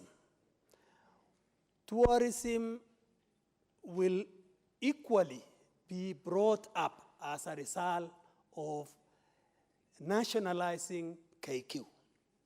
We should not look at and focus only on profit. We should look at the bigger picture. And hence, I support this committee and their report. KQ, Honorable Speaker, as you well know, has been dwindling over time. But it's just the other day when we had the new management that it came up a bit, and even the losses were brought down. We expect these losses to actually be wiped out with the report that we have gotten. It should be wiped out. But as I have said earlier, we should not really focus on the profit, because the name Kenya Airways is known all over, because it sells the country.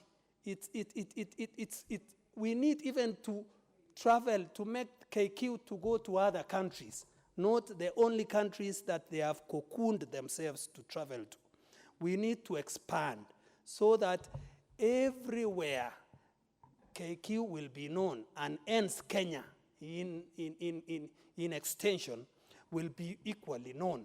Because if you take, for example, the other day when we received a lot of tourists from China, a good reason is because of KQ, which expanded to Guangzhou and other cities in China. And hence, we've been receiving even tourists from places which we have not even been marketing. The tourist authority has not been marketing in some countries, but KQ has been doing that. It's like our athletes. Our athletes have been marketing us. So we need to take KQ seriously. And hence, the issue of nationalizing KQ is a very important element. We have, for a long time, been writing on the likes of KLM and so forth. It's high time we stand on our own as KQ, because KQ, as we have said, is Kenya, and Kenya is proud of KQ. So let's carry it. It is our burden, Honorable Speaker. KQ is our burden, and hence it will sell us, and I support the report. Thank you, Honorable Speaker. Member Boseme. Thank you, Mr. Speaker, for giving me an opportunity to contribute to this. So, Speaker, I'll support this report with a very, very serious reservation. So, Speaker, the issue starts, as you remember, two committees trying to investigate one thing in this House, and you actually directed that they both had mandate and they could go so long as they kept to their mandate. And the Transport Committee has gone ahead. And Mr. Speaker, what came was a privately initiated investment plan from KQ to JKIA. Mr. Speaker, this was in an effort to improve the status of KQ. And at the time, we all know, and even now we all know, that KQ has a lot of problems. One, it is leasing planes that are very expensive. Two, the way it is operating, it's actually charging higher rates. The passengers that are coming to the passenger load is coming down. It is not competitive. Because it's a private entity, it is actually subject to a lot of taxes. It's subject to even charges of landing. True, that is so. But then it was interesting that the same KQ is the one that's putting a proposal to JKIA, which itself was doing well. So somebody who is having difficulty managing itself now making a proposal that it will actually take up an entity that is running well and improve it was anomalous in a way. And they were saying that KQ will help JK to introduce measures that will improve the hub. I agree, improvement of the hub is important, because that is important not just for KQ, but for the country as a whole, and improve the flow of tourism and maintain the passenger flow. They're also saying, Mr. Speaker, that they can help JKA to earn revenue, not just from aerodrome activities, but also from the commercial activities that go on within the airport. Mr. Speaker, that is true. That it can help, KQ can help JKA to improve this. Then I ask myself, if it can do that so well, why can't it do it to itself? But when you looked at what they were proposing, Mr. Speaker, is actually they were literally to take over, they were to form this special purpose vehicle, and literally they were taking over KQ and actually splitting it from the other functions of Kenya Airport, Aerodromes or Airports Authority. So that the money from JKIA would not even support other airports. So in my view, that was selfish. So, Mr. Speaker, it is okay, I agree with the committee that option was a bad option. But now, Mr. Speaker, then the committee goes ahead and makes a suggestion that what they're actually going to do is to also form another aviation holding. And if you look at it, all the things that KQ wanted to do if they took over with this special vehicle is exactly what this one is also going to do. As for exemptions everywhere. The only good thing about it is that this is now as a national entity. But what they're asking for is the same. So, Mr. Speaker, I have my reservations that when we form this holding company, which is now going to run JKIA, is going to run Kenya Airport Authority, is also going to run the KQ itself, it's not very clear how this structure is going to work.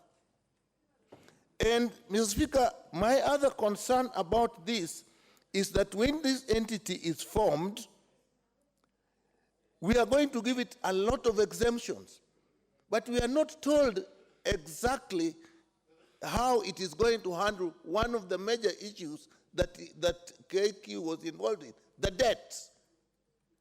And Mr. Speaker, we know that last year, I think we actually approved a very huge sovereign guarantee of 75 billion. And I think in the report there's somewhere that actually the debts that KQ is holding now is something to 23 billion. So it looks like this sovereign guarantee is what is going to pay that. But if you look at it carefully, what is happening? KQ was actually at one time a national thing that was privatized. So investors then put money in there. It didn't work. So things are now not going on well. So now we are nationalizing it.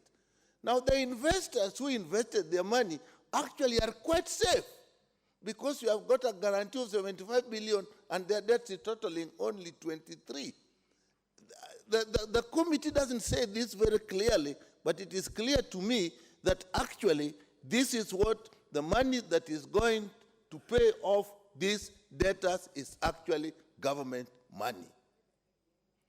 And I think these debtors must be very, very lucky people because ordinarily, if a private entity is failing, it would fail, it would be put under receivers, and the investor would know that there was a risk, they have lost. If they get anything, there'll just be some pro rata benefit that they get back. But in this case, it is looking like they're actually going to get from the government all the money they put in, plus more. So I think here, the committee didn't actually give us a good report, or they didn't do a good work. It should have been clear, how do these investors that were private investors help the government to deal with these losses? We cannot take all the losses that has come into KQ and put it all on the people of Kenya. Whether they are paying it now or they'll pay it later, that's not the issue. It is still on the people of Kenya. So, Mr. Speaker, I support the committee, but perhaps we should probably have an amendment, but I think if the process of nationalization is going on, it should be very, very clear how the debts are going to be handled. It's not fair for the people of Kenya to take over debts from private people who invested, hoping that they are going to make money. Now, when it is not, the KQ is not making money, they are actually getting their money back from the government. That's not a fair arrangement. So, Mr. Speaker, I support this. But I think during the nationalization process, I think the Parliament should actually have a keen interest in the process and ensure that the investors who are in KQ now also bear the burden of the losses that are in KQ. It's not fair that they go scot-free, that the government takes all the debt that they also should have shared for.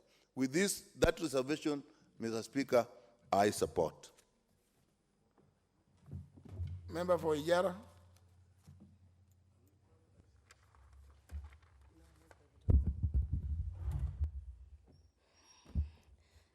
Thank you, Mr. Speaker, sir, for giving me this chance to contribute to this motion. I would like to support the committee report on Kenya Airways. Kenya Airways, Mr. Speaker, is the pride of this nation. It's something that we are proud of as a country, and whenever I see personally Kenya Airways, I feel that as a nation, we are doing well. But having said that, Mr. Speaker, we know Kenya Airways have been facing a lot of challenges of late.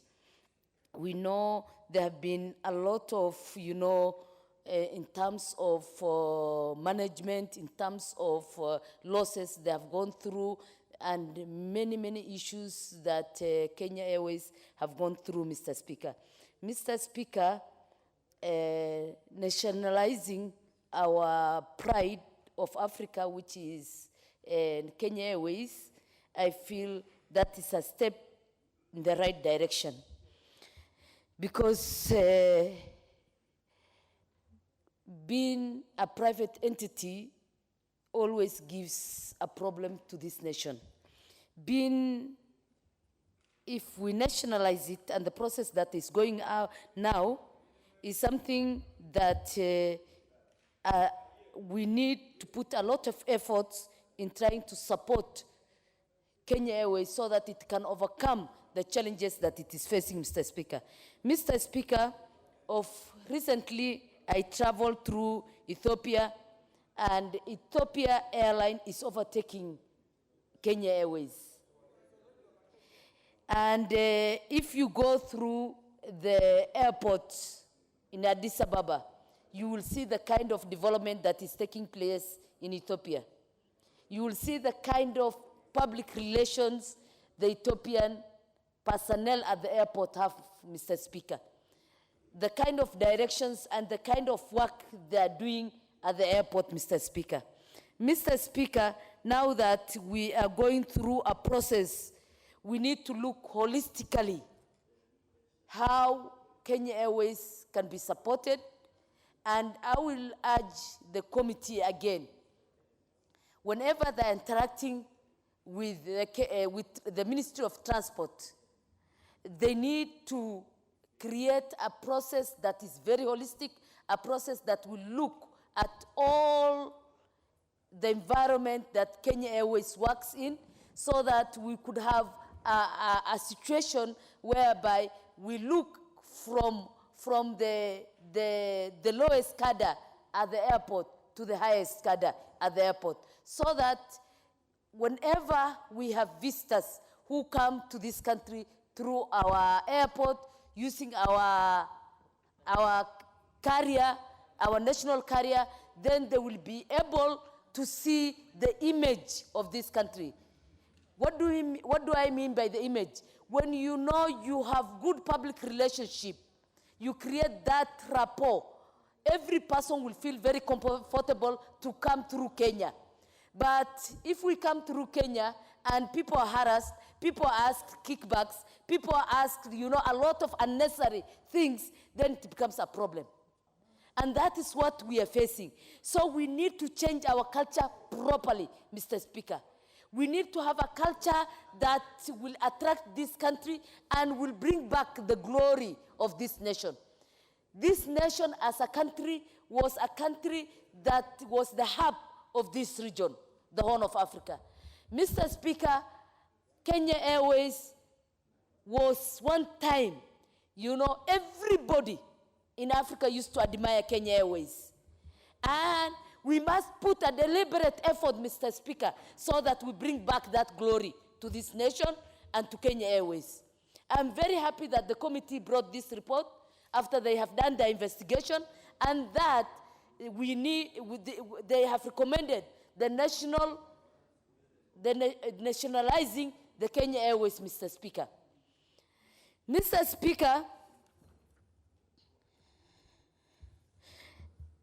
you know, in any business, Mr. Speaker, you need to be very competitive in order to achieve your goal. And any business that is not competitive at this era, then you will not be able to achieve the dream you have.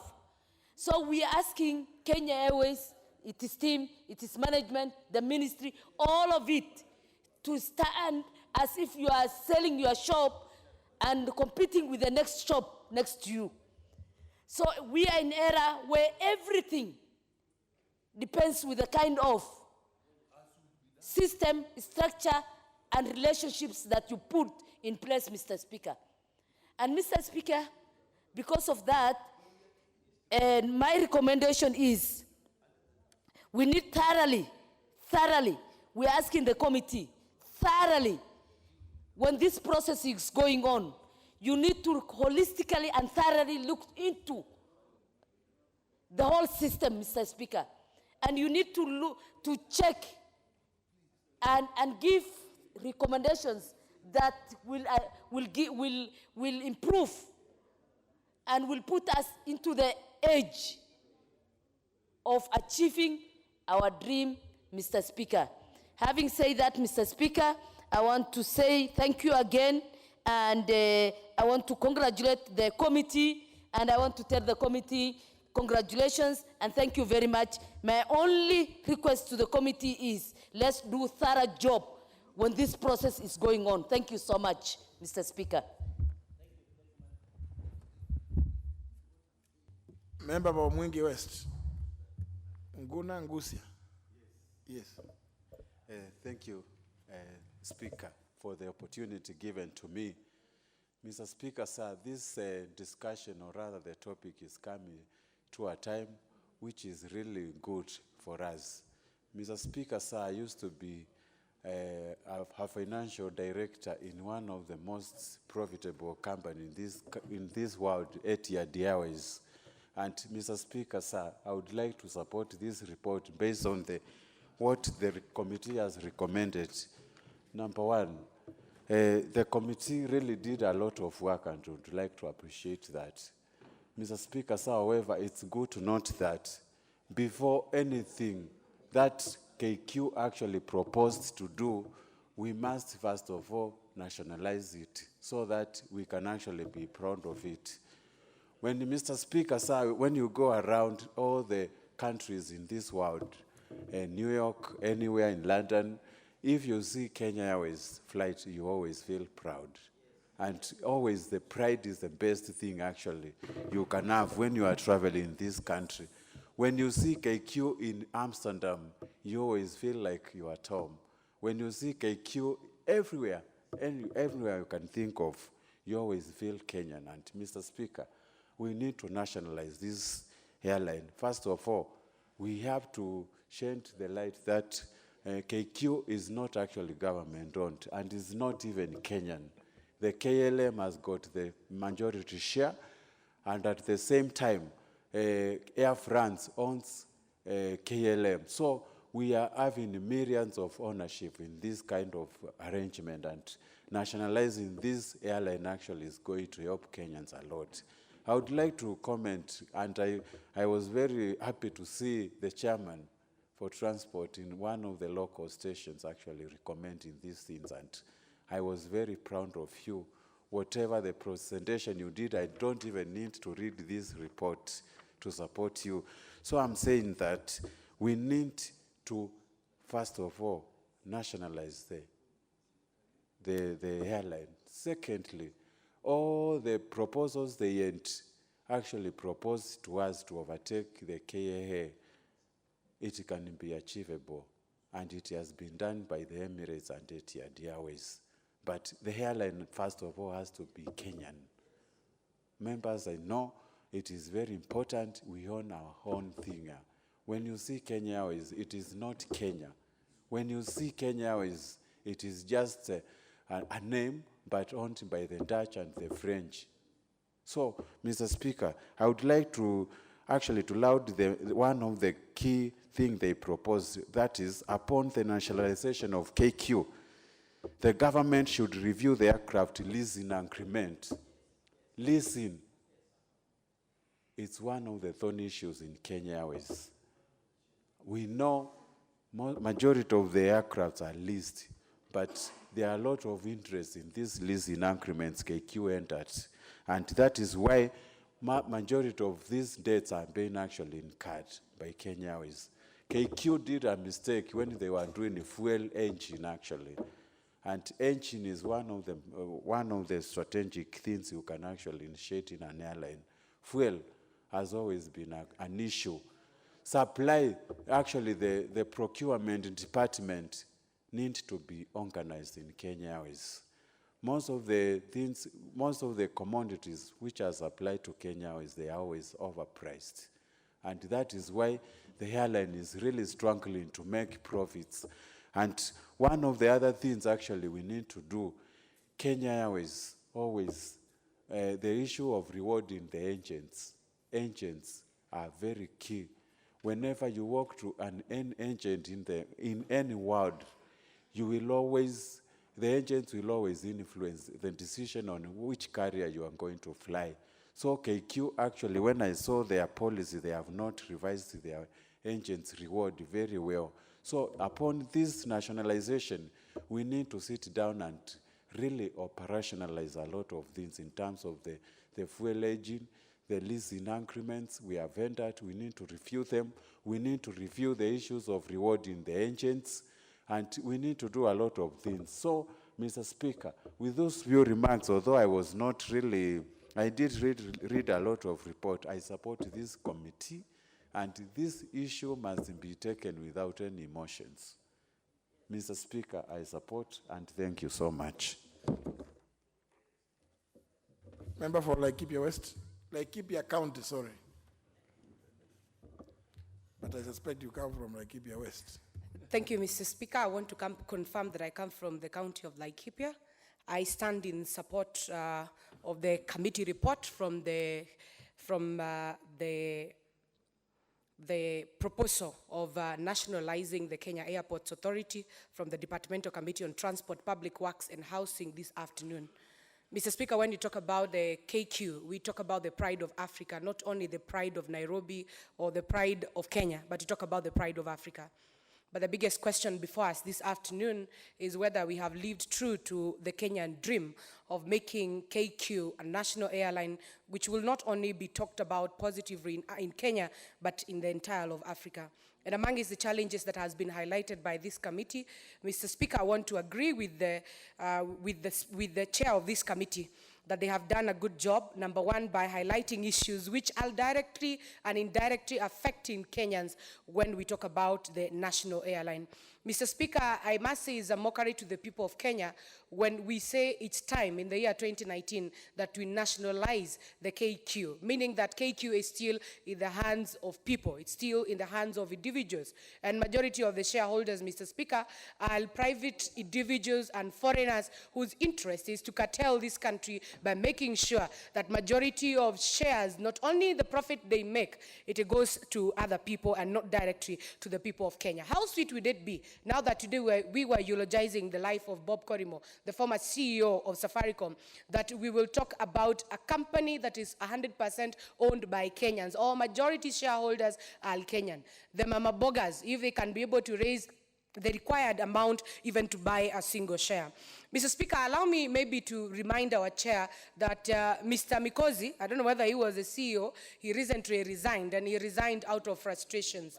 And we want to urge them to bring back Mr. Mikosi, because Mikosi, as his name reads, it might be reading he's bringing misfortune. But the misfortune that he faced at the management of KQ forced this man to exit this country unceremoniously, and still the issues which has forced the board of management to change the CEO are still at hand. And one of it, Mr. Speaker, is the revision of the mandate of managing our airports and airstrip, which must be taken back to the KQ. wholly without further negotiations. And this is the only thing which is going to, the only thing which is going to enable the Kenya Airports Authority to maintain at least serviceable, to maintain our airstrips to service and making sure that purposes, i.e. security, health, and other emergency issues, Mr. Speaker, are not left alone to compared to Kenya Airports Authority without a voted, which is enriched to them directly as we plan for the budget. Mr. Speaker, KQ being the national carrier, the biggest question is, do we have an aviation college or an institute that can be used as the center of excellence as far as our students who are going to learn aviation are concerned? And you realize that majority of private colleges who are doing aviation, they tend to take the center stage. And for one reason or the other, it will continue discouraging the public sector. And what we will need to do is to make sure that we decentralize aviation services and college institutes in this country, Mr. Speaker. I want to applaud the committee for making sure that all air navigation services are going to remain exclusively as a mandate of the Kenya Civil Aviation Authority, which is the KCA, which in addition shall collect en route charges, aerodrome and approach charges as a way of collecting revenue, Mr. Speaker. And you realize in the past, KQ has been making losses by time. And the biggest question is, other agencies which are working with them, like for example, the KCAA, are they able to give us income? And reliability of this income will depend on services which are not only offered to the KQ, but also other airlines which are coming to the Republic of Kenya. Mr. Speaker, I know this parliament is well traveled, and you realize that our airport could actually be one of the least competitive in the market, not only in Africa, but even across the world. And there are certain measures we need to take into place to make sure that Kenya Airport, to make sure that KQ and Jomo Kenyatta International Airport is competitive, just like other airports. Look at our neighbors in Rwanda. They're doing better than we do.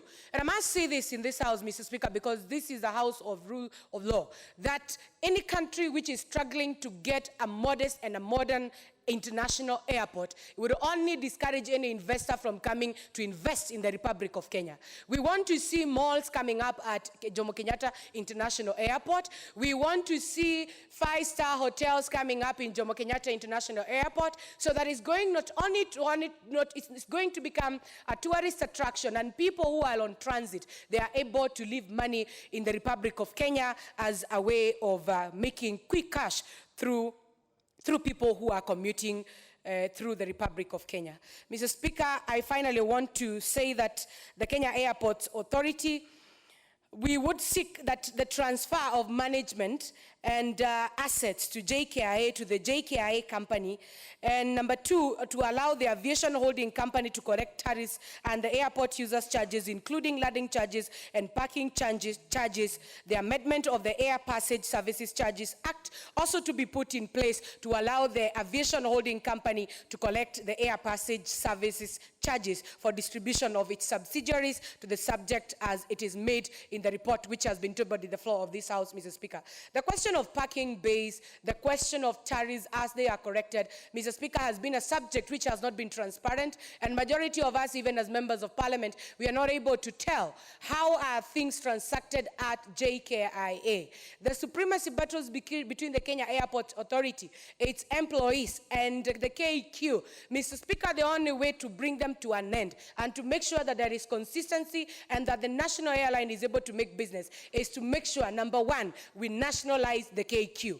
And then number 2, Kenya KCAA, Mr. Speaker, is independently funded to make sure that they run a board of management on their own without interference by people, Mr. Speaker, who have invested in this airline and they are not Kenyans, and they do not even feel any pain when this airline is coming down.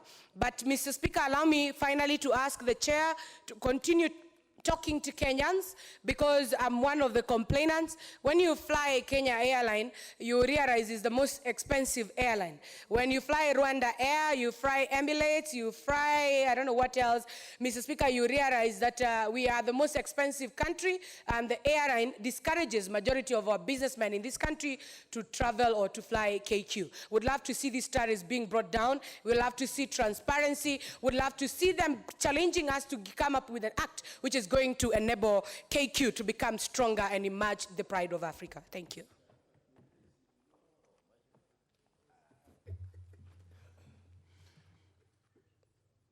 Member for Kabondo Kaspul. Thank you very much, Mr. Speaker.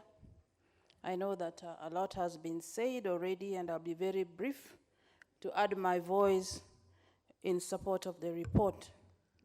Mr. Speaker, initially, I would have had a lot of reservations, particularly with the past experience of how publicly owned institutions have been run. Although we have also had very successful stories with other organizations. Mr. Speaker, I have the confidence that this time around, particularly with what is happening in this country, with the unraveling of poor governance and all the corruption cases that we are hearing about today, I have the confidence that nobody will ever try to play some monkey business again. Mr. Speaker, Kenya Airways has been said, is the pride of Africa. And everywhere that we go, when we see the airline, it fills us with pride. And therefore, what I'm saying that it promotes nationalism. Mr. Speaker, I would be one of those who would be particularly interested and would wish that even as this is being done, as the journey begins for nationalism, I would want that there is full disclosure on all the losses. We are not quite sure of what is the final figure, but hopefully this shall be done so that the public or the Kenyans get to know the true position of what they are taking over. Mr. Speaker, it would also be in the interest of the public that we know the status of the aircrafts, that if they are leased, that it is by who. And again, this comes with a full disclosure. Mr. Speaker, we are not reinventing the wheel. We can clearly cite many countries that are running their airports through the national airlines. We can mention a few, the Emirates, and you can see the efficiency with which this is done. The British Airways at Heathrow, the Qatar Airlines, the Lufthansa, even Rwanda Air within the East African region. Therefore, not to repeat what has already been said, I too add my voice and support the report. Thank you very much. Okay.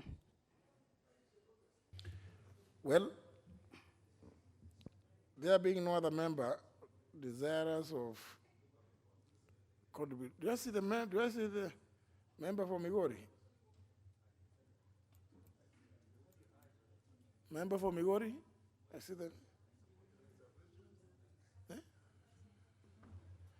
Well, there being no other member to contribute, then I call upon the mover to reply.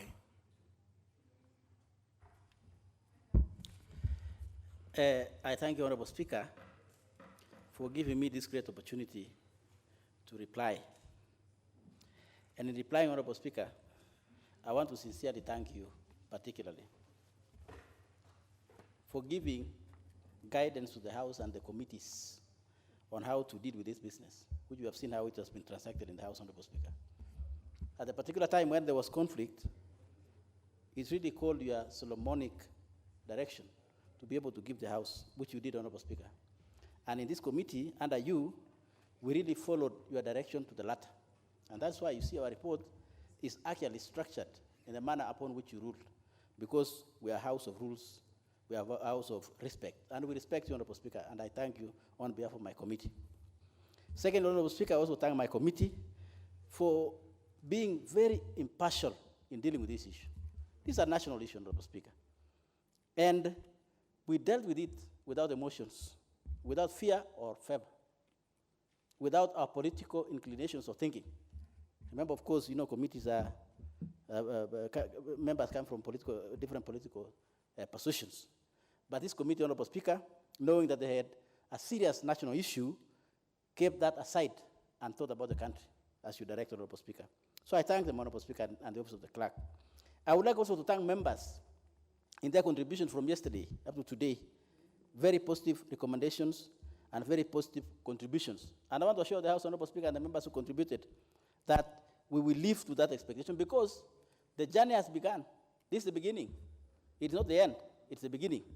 Because then people would like to know, then what happens after, after this report is passed by the House? It will now result into us making proposals to be able to make the recommendations which you have given or proposed in the House to give it legal effect. And therefore, we are on a long road. And in that one, it will now be even more clearer. However, Honorable Speaker, let me address a number of issues that came out. One of them being that why were we public, we went private, and now we are going to public. Honorable Speaker, Kenyans will remember that particular time. We had no choice of being private or not private. We were being forced by some international institutions like IMF. If people might remember something called Structural Adjustment Program, it was not a choice. We were not even given an opportunity to think what will be good for our country. We were forced, Honorable Speaker. And that is why then certain strategic investment, like Kenya Airways, was then privatized. This is a strategic resource, Honorable Speaker. That is why it went that way. If we were given an opportunity to think, we would have thought differently. But, Honorable Speaker, we were not, Madam Speaker, we were not there at that particular time. Now we are here today to think about our country. And that is why we went this direction that we went, Honorable Speaker. And in my view, therefore, I am persuaded to say that there should be certain strategic installations that we will keep it for the people of Kenya. No privatization, no selling. It should be for us as a people. And one of them, Honorable Madam Speaker, is transport. And in the same manner also, that the government responsibility number one is to move its people from one point to the another. It should not be left to the private. Reason being, Honorable Speaker, if you leave it to the private, then they can decide how much transport you're going to travel. It can also be 1 million or so, even from here to Eldoret, Honorable Speaker. And that is not what we want as a people. And that's why, Honorable Speaker, I thank members for supporting this. Secondly, Honorable Madam Speaker, I would like to say, yes, there's that burden Honorable members were raising about then what happens with the burden that were caused or brought in by a failed company. I will say, Honorable Speaker, that it's upon, after the adoption of this report, I want to give the House assurance that, of course, when the government will be negotiating with the debtors, and of course, when I mean government, that is Treasury with the Ministry of Transport, that we want to urge them that the burden should first of all be it should be translated to the investors themselves, because they failed to manage their own company. It should not be 100% to the people of Kenya. We had no role, Honorable Speaker, on this matter, on how they were running themselves. So that we urge them, the Ministry of Transport and also Treasury. Honorable Madam Speaker, I would like also to say, as honorable members saw it here today, it is true. There is some new life in KQ, Madam Speaker. Actually, there's some improvement. Something is happening. If you look at it within the last maybe 6 months or even a year, you would see that KQ is coming up. It's actually improving, Honorable Madam Speaker. And it is demonstrated by what is happening, that they're opening new routes. Now, we are going to Jeff Kennedy. And in fact, I will assure the House, that route is even very busy, Honorable Speaker. And our flag through Kenya Airways is landing in Jeff Kennedy, one of the most prestigious airports to be or to see our flag there, Honorable Speaker. It is improving. The other day, they opened a new route to Geneva, Madam Speaker, strategic center. Remember, Madam Speaker, there are only 4 headquarters of UN in the whole world. And we are proud as a people to say that our country is one of the 4 in the whole world, Madam Speaker. There are only 4. One is Nairobi, another one is Vienna, another one is New York, and Geneva, Madam Speaker. KQ, therefore, if we look at it today, it is connecting 3 of the 4 international headquarters of UN. That is US, Switzerland, and Nairobi. In fact, after this now, Honorable Speaker, then we can also go to Vienna. And the whole world will be covered, Honorable Speaker. There's some new life in KQ. Even the pricing of the air ticket, they are also coming down. With this approval of this report, Honorable Speaker, then KQ will get a new list. And one of the priorities that we are urging them to do is to reduce the prices so that the people of Kenya fly KQ by choice, not by force, by government, but by choice. And I'll certainly see, Honorable Speaker, that's going to happen. In that respect, Honorable Speaker, and as Honorable Member said, yes, it is true. There is new management in KQ at the moment, which they have actually transformed the country, or the airline. That is why it is changing. Yes, there are some talks here and there about somebody resigning and something like that.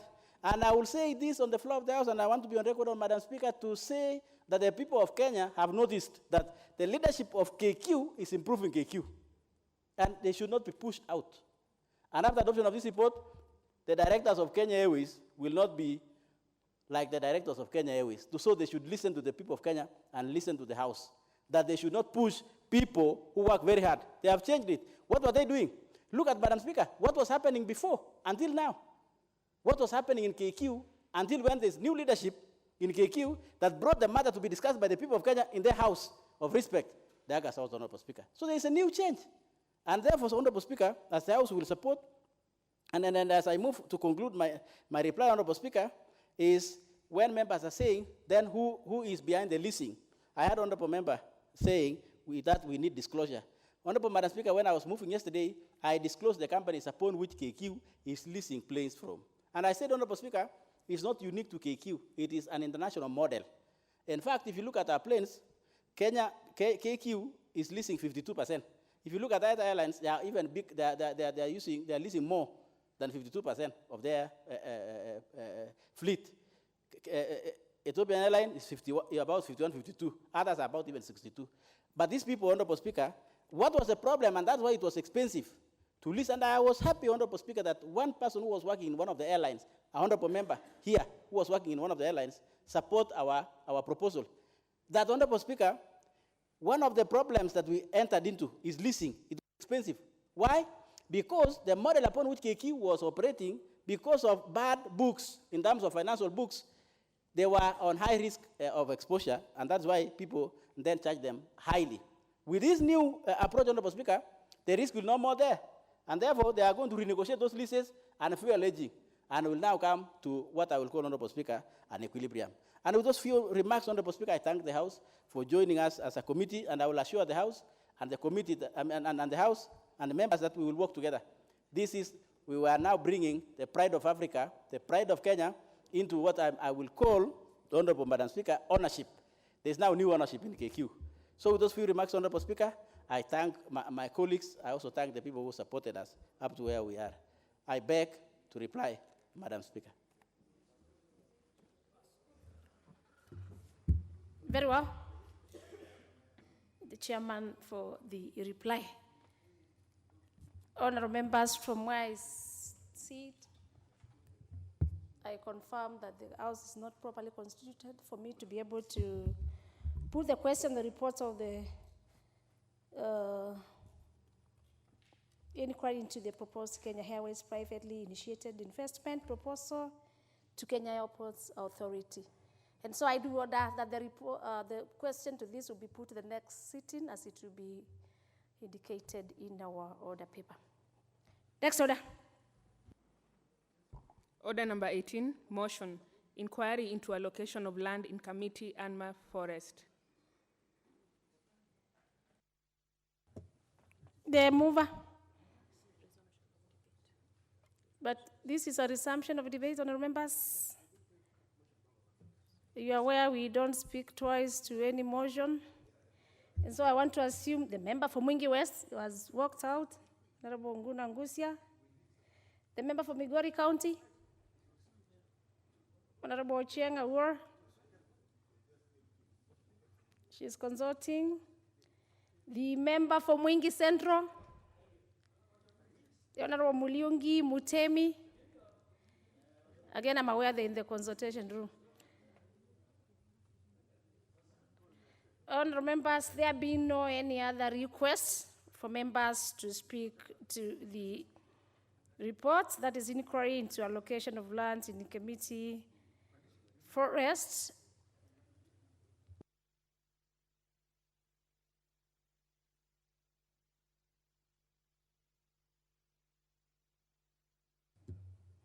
Members, I understand this report has not been debated, so I do defer the reports. That is the debate of the reports. Next order. Order number 19, motion, report on a meeting to promote and popularize the ratification of the protocol on the free movement of persons and its implementation roadmap. Chairperson, Departmental Committee on Defense and Foreign Relations. Leadership to pronounce themselves.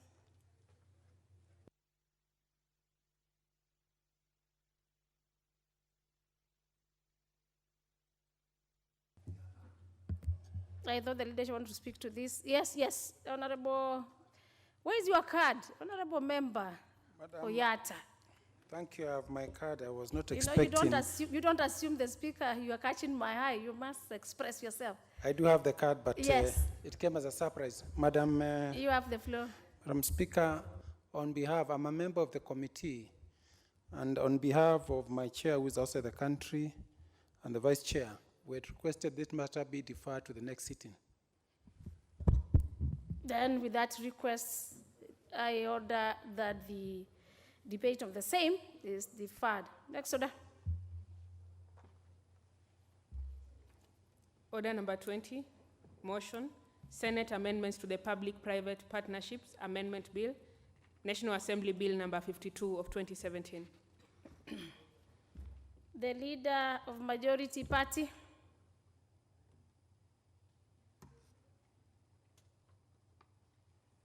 Honourable members, given that the motions on number 18, 19 have been deferred with the assumption that the leader of majority was also ready for this, and now that he's not in the House, I do also order that order number 20 is deferred. Next order. Order number 21, motion, report on an inquiry into land acquisition by the Kenya Defense Forces for establishment of a forward operating base in Narok County. The chairperson, Departmental Committee on Defense and Foreign Relations. Madam Chair, on the same basis, my chair is also the country. The same thing with my vice chair. We do request the matter be debated. Do in you the have next the sitting. Yes, I do. You must pronounce yourself that you've been requested on behalf I of the request, committee. on behalf of the committee and on behalf of the chair, I request the matter be deferred to the next sitting.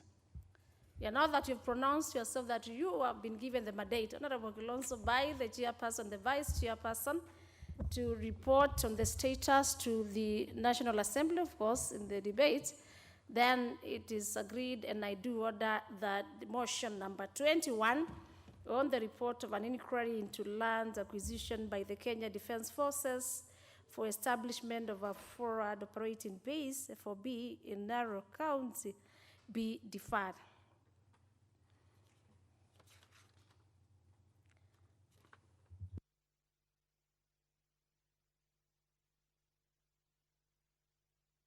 There is a point of order by the Honorable Member for KO South. What is I don't know your whether I point should of call order? it point of order or point of information, Madam Speaker, because I realize you have deferred several motions. One main reason being the absence of the chair of particular committees. Say again, Honorable Orono.